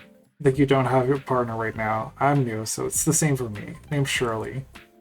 Or not being part of a tag team, I guess? It's okay. What you reading? Nothing important. But interesting, even so? Probably not to you. He's such a bitch. He's hiding it now. He's hiding it. You glance at the sheets of paper laid out at Thorn's feet. He follows your gaze. The closest to you has a long headline, followed by a list of authors. There's a crest of some sort printed on its corner. The zebra's fingers twitch, but he remains still. Is that a research paper? Just catching up on some stuff. You're doing a thorough job then. Wait, are you studying? Are you a nerd? What subject? A few. You reluctantly frees the book from underneath his knee. He acts like he's just been caught, like, doing something wrong, and that's really funny to me. Soil science? Yeah. The zebra wriggles uncomfortably when you scoot closer to pick it up. That's interesting. What do you need that for in the middle of the big city? I'm not from the big city. I'm not from the big city. And besides, if you really want it, you could use it here too. If you care for maintaining golf courses and football fields. The zebra snorts. Clearly he doesn't. Not going to steer here forever then. Hope not. He flipped through his book. It's all text. With a few graphics, many of them involving vertical slices of, well, soil. Got a test tomorrow. Oh, I think it'll go well? I don't know. A thought strikes you. Hey, want me to quiz you? Quiz me? Yeah, it should give you an idea of how well prepared you are. If there are questions you don't get, you can read up on them for the real thing.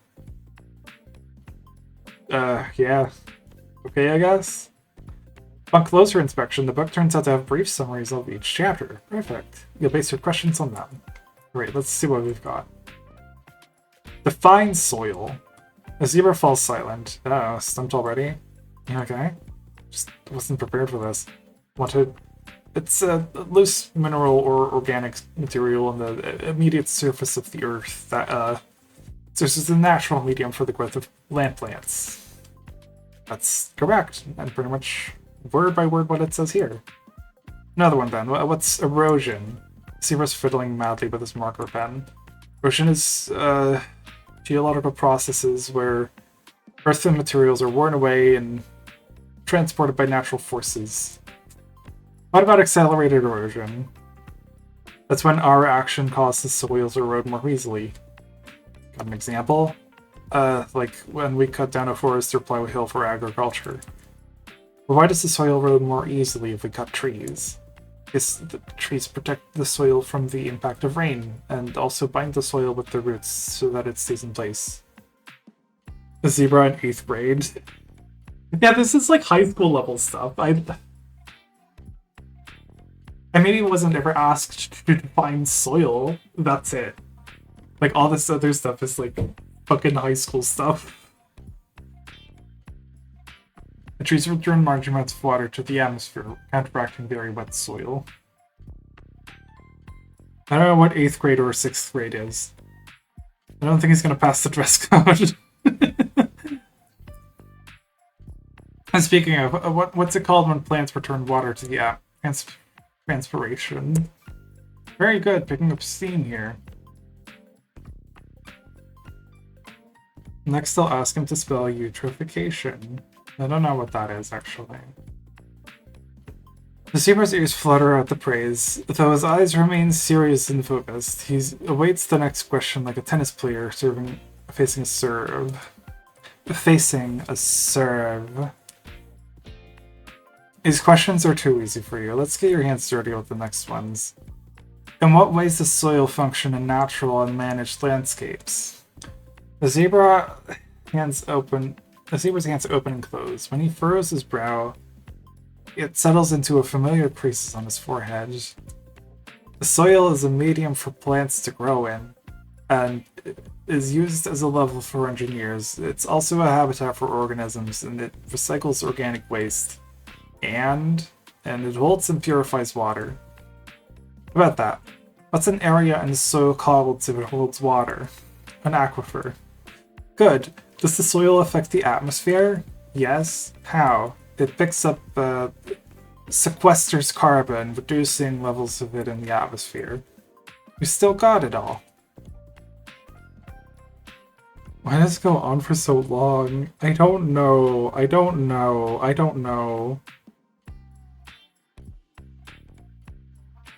This is such a weird scene to join the stream for. I love his bratty face in this whole thing. It's such a weird energy for this conversation. I know. I like this. This is like the first scene that I think is like really, really good. Because it's very weird. He like acts like he's doing something wrong when you like catch him studying and then you quiz him on the studying and he's like super fucking serious about it. The zebra nods to himself, giving a little snort, the equivalent of a subtle equine fist bump, maybe? You up the difficulty one final notch. This game has never heard of basing, very anime. So what are soil horizons? They're layers in soil with different properties. You identify them by looking at them. Yes, they have unique colors and textures. What are they called? There's so many. Holy hell, you're right. You have to learn all these? Well, this book mentions 5 main ones. Can you name those? The zebra gives a frustrated sigh, and his eyes shifting as he computes. The top layer is called the O horizon, because it consists of organic matter on the surface. What's it good for? What do you mean good for? Plants grow in it? Well, obviously, it's too easy to be a test question. Never know. The zebra grunts. Anyway, next one is the A horizon, the surface soil. It accumulates minerals and chemicals, and sometimes passes them downward. What's the term for that? The term for what? When things are passed downward? It's, vampires. The zebra flinches at your enthusiastic impromptu hint and stares at you. I mean, what do vampires do? Eat you?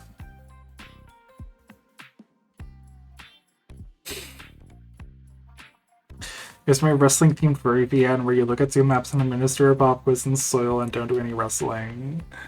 Well, drink your blood? Yes?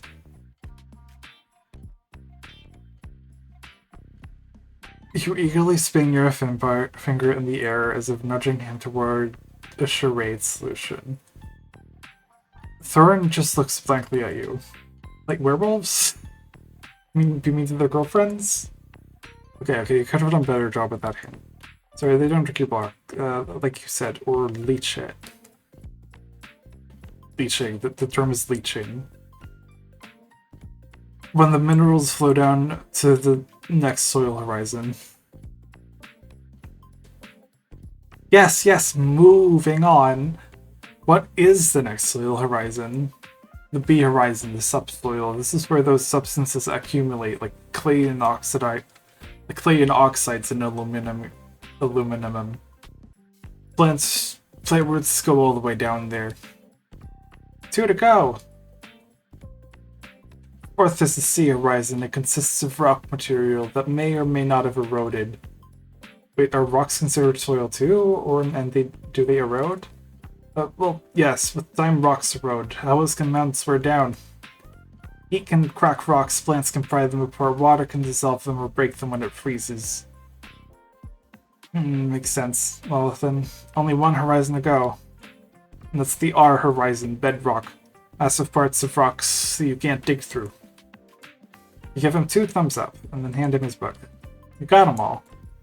Here, your stuff, Thorin. Maybe? This bit is still going. You're good for your test. So, soil science. Does that mean you're studying for farming?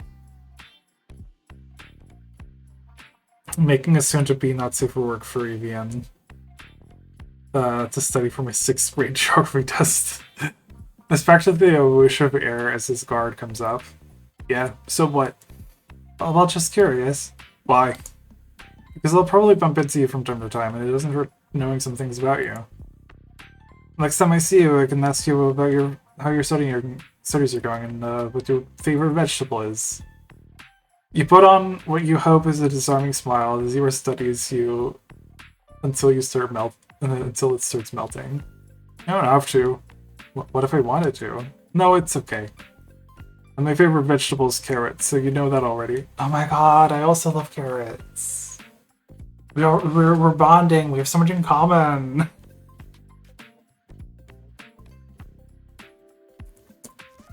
The zebra takes his book back and flips it open to a random page. He digs a hand into the brushy mane on top of his head and rhythmically combs his fingers through it. Then he gets up and starts gathering his literature on a pile. Maybe it's time to leave him to his work. Ask him something else before you go?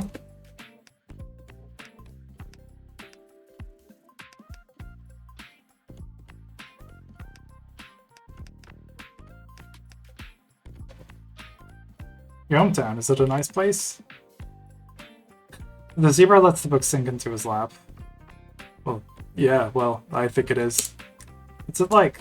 Small. Everybody knows everybody. Yeah? If you see someone on the road, you say hi, because if you don't, it looks like you're pretending they don't exist. Here in the city, you're supposed to pretend people don't exist. Yeah, if you say hi to anyone during rush hour, you look like a crazy person. Apparently. He tosses his hands in the air, one still clutching his book. Where I'm from, if something bad happens, people always help, even if you don't want them to. Or if they can't, they'll line up at your door and offer their sympathy. And the town's green and lush during spring and summer. There's lots of places to go if you want a moment to yourself. There are rivers to bathe in and hills to climb. And everyone has at least one secret place where they pick mushrooms. Will you tell me where yours is? No. Also, they're still in the winter. There's some left still. Though the lake's thawed. My mom covered the flower beds with conifer branches in case I get really cold. Is it far away? Far enough that if you go there on the weekend, you spend most of it on the bus. Ah. Does your mom visit you there? No, my dad does, though. That's nice of him. Must be good to see someone familiar every now and then. Well, he does bring things from home sometimes.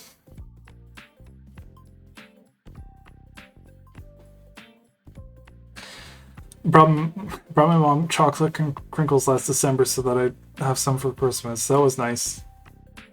You're gonna go home for Christmas? It just didn't work out. You're about to let your sympathetic awe, but he cuts in as if he knows it's coming. I'll make it this year. I hope you do. Got a question. Really? Sure, what is it? How come your city folks ridicule the places they grow your food? Like, calling us bumpkins and farm boys and telling us to ride our tractors to work tomorrow. I mean, yeah, we got our heads dirty and maybe we're not so fancy on things, but still, are we spending our days trying to feed you? You didn't see this one coming, you're stumped.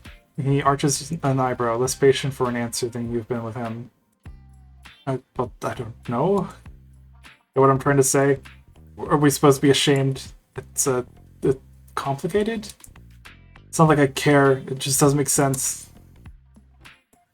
Yeah, I got that. Don't small town folk look down on city people do, though?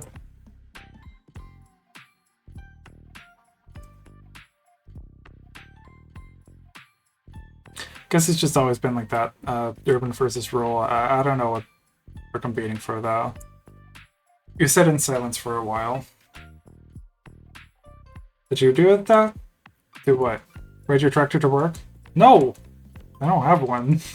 I'm just pulling your tail. The still switches in behind his back. So is there anything you don't enjoy as much as about small town life? The zebra gives you a suspicious look. With not as much happening, there's a bit of gossip. If you're different, people will know. No crowds to blend into. And if you're the restless sort, you'll probably be bored. Didn't think you were, though. Miss it a lot? The zebra leans his head back to the wall, and eventually, when the answer does come, it's a drawn-out, airy sigh. Yeah. It's another moment of silence. The zebra spends it fiddling with his book. It's probably time to leave him to his studies. You stretch. Alright, I'm going to leave you in peace now. Okay. See you again, Thorn. And good luck on your test. Thank you. Surely. May you go? He's still leaning his head to the wall, blinking at the ceiling. Guess the guy can talk when he wants to. You take the elevator back down again, but in front of the level buttons, you realize you're not sure where you're going. Your belly rumbles. You know what I'm gonna do? Yummy snack. No, not that. I'm gonna quit. The stream has gone on for entirely too long. We played like 2 really short visual novels and then the one really long one. Fuck, that was a lot.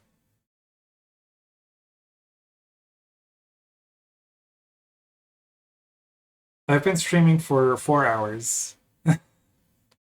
Thorn is so autism. Yeah, I do like him a lot. I give him this like kind of nerd voice.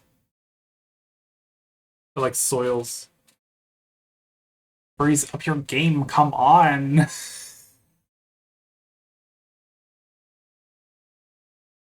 I think VNs are cool. I like them. I would like to make one. They're a lot of work. One of these VN authors, I guess,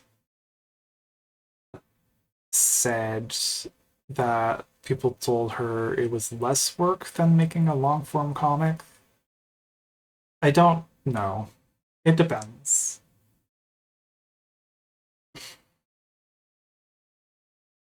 I think.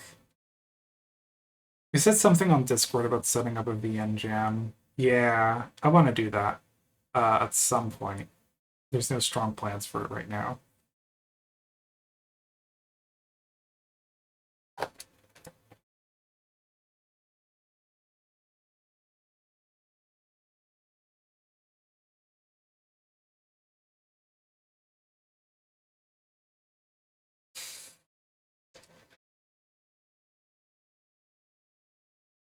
It's less art for a VN, but definitely more upfront writing.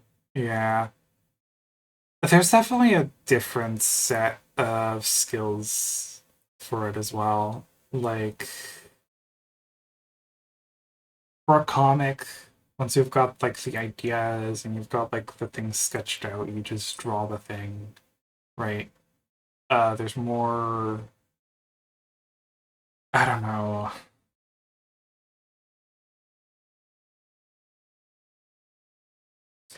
Comics take so much time. I can't ever make one. Yeah, a VN is very modular.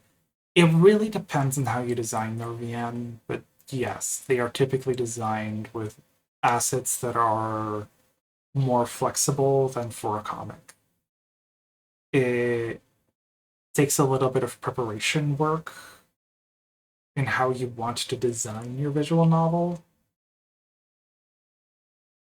but like ultimately, a person reading your visual novel is there for like the narrative aspect. They're there for, they want to read the story, they want to learn about a bunch of characters, they want to like, read a novel basically. Um Whereas with a comic, it puts a lot more emphasis on just the strength of the visual storytelling, right? Both are visual mediums, but they use the visuals in different ways. Where in visual novels, it feels like often the visuals are a supplement to the writing and not necessarily the thing that communicates on its own. Kind of like illustration, I guess. With comics, it's more tied together. It's both, the text and the visuals work together more, I think. It depends on how you design your visual novel, though. You can be really, really like crazy with it. But it requires more effort and planning, and at that point, you're basically just making a film, I think. Okay. I'm gonna end the stream now. Oh my god, this took like too long.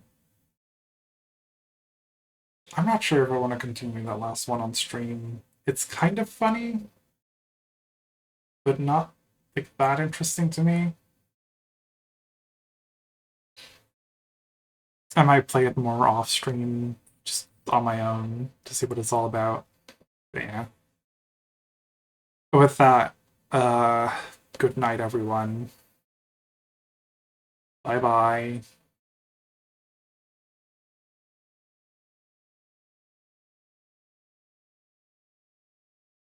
I might do one more stream before the end of the year. I'm not sure. But at the very least, this is like the last one where I'm just like diving through Itch.io. Bye bye.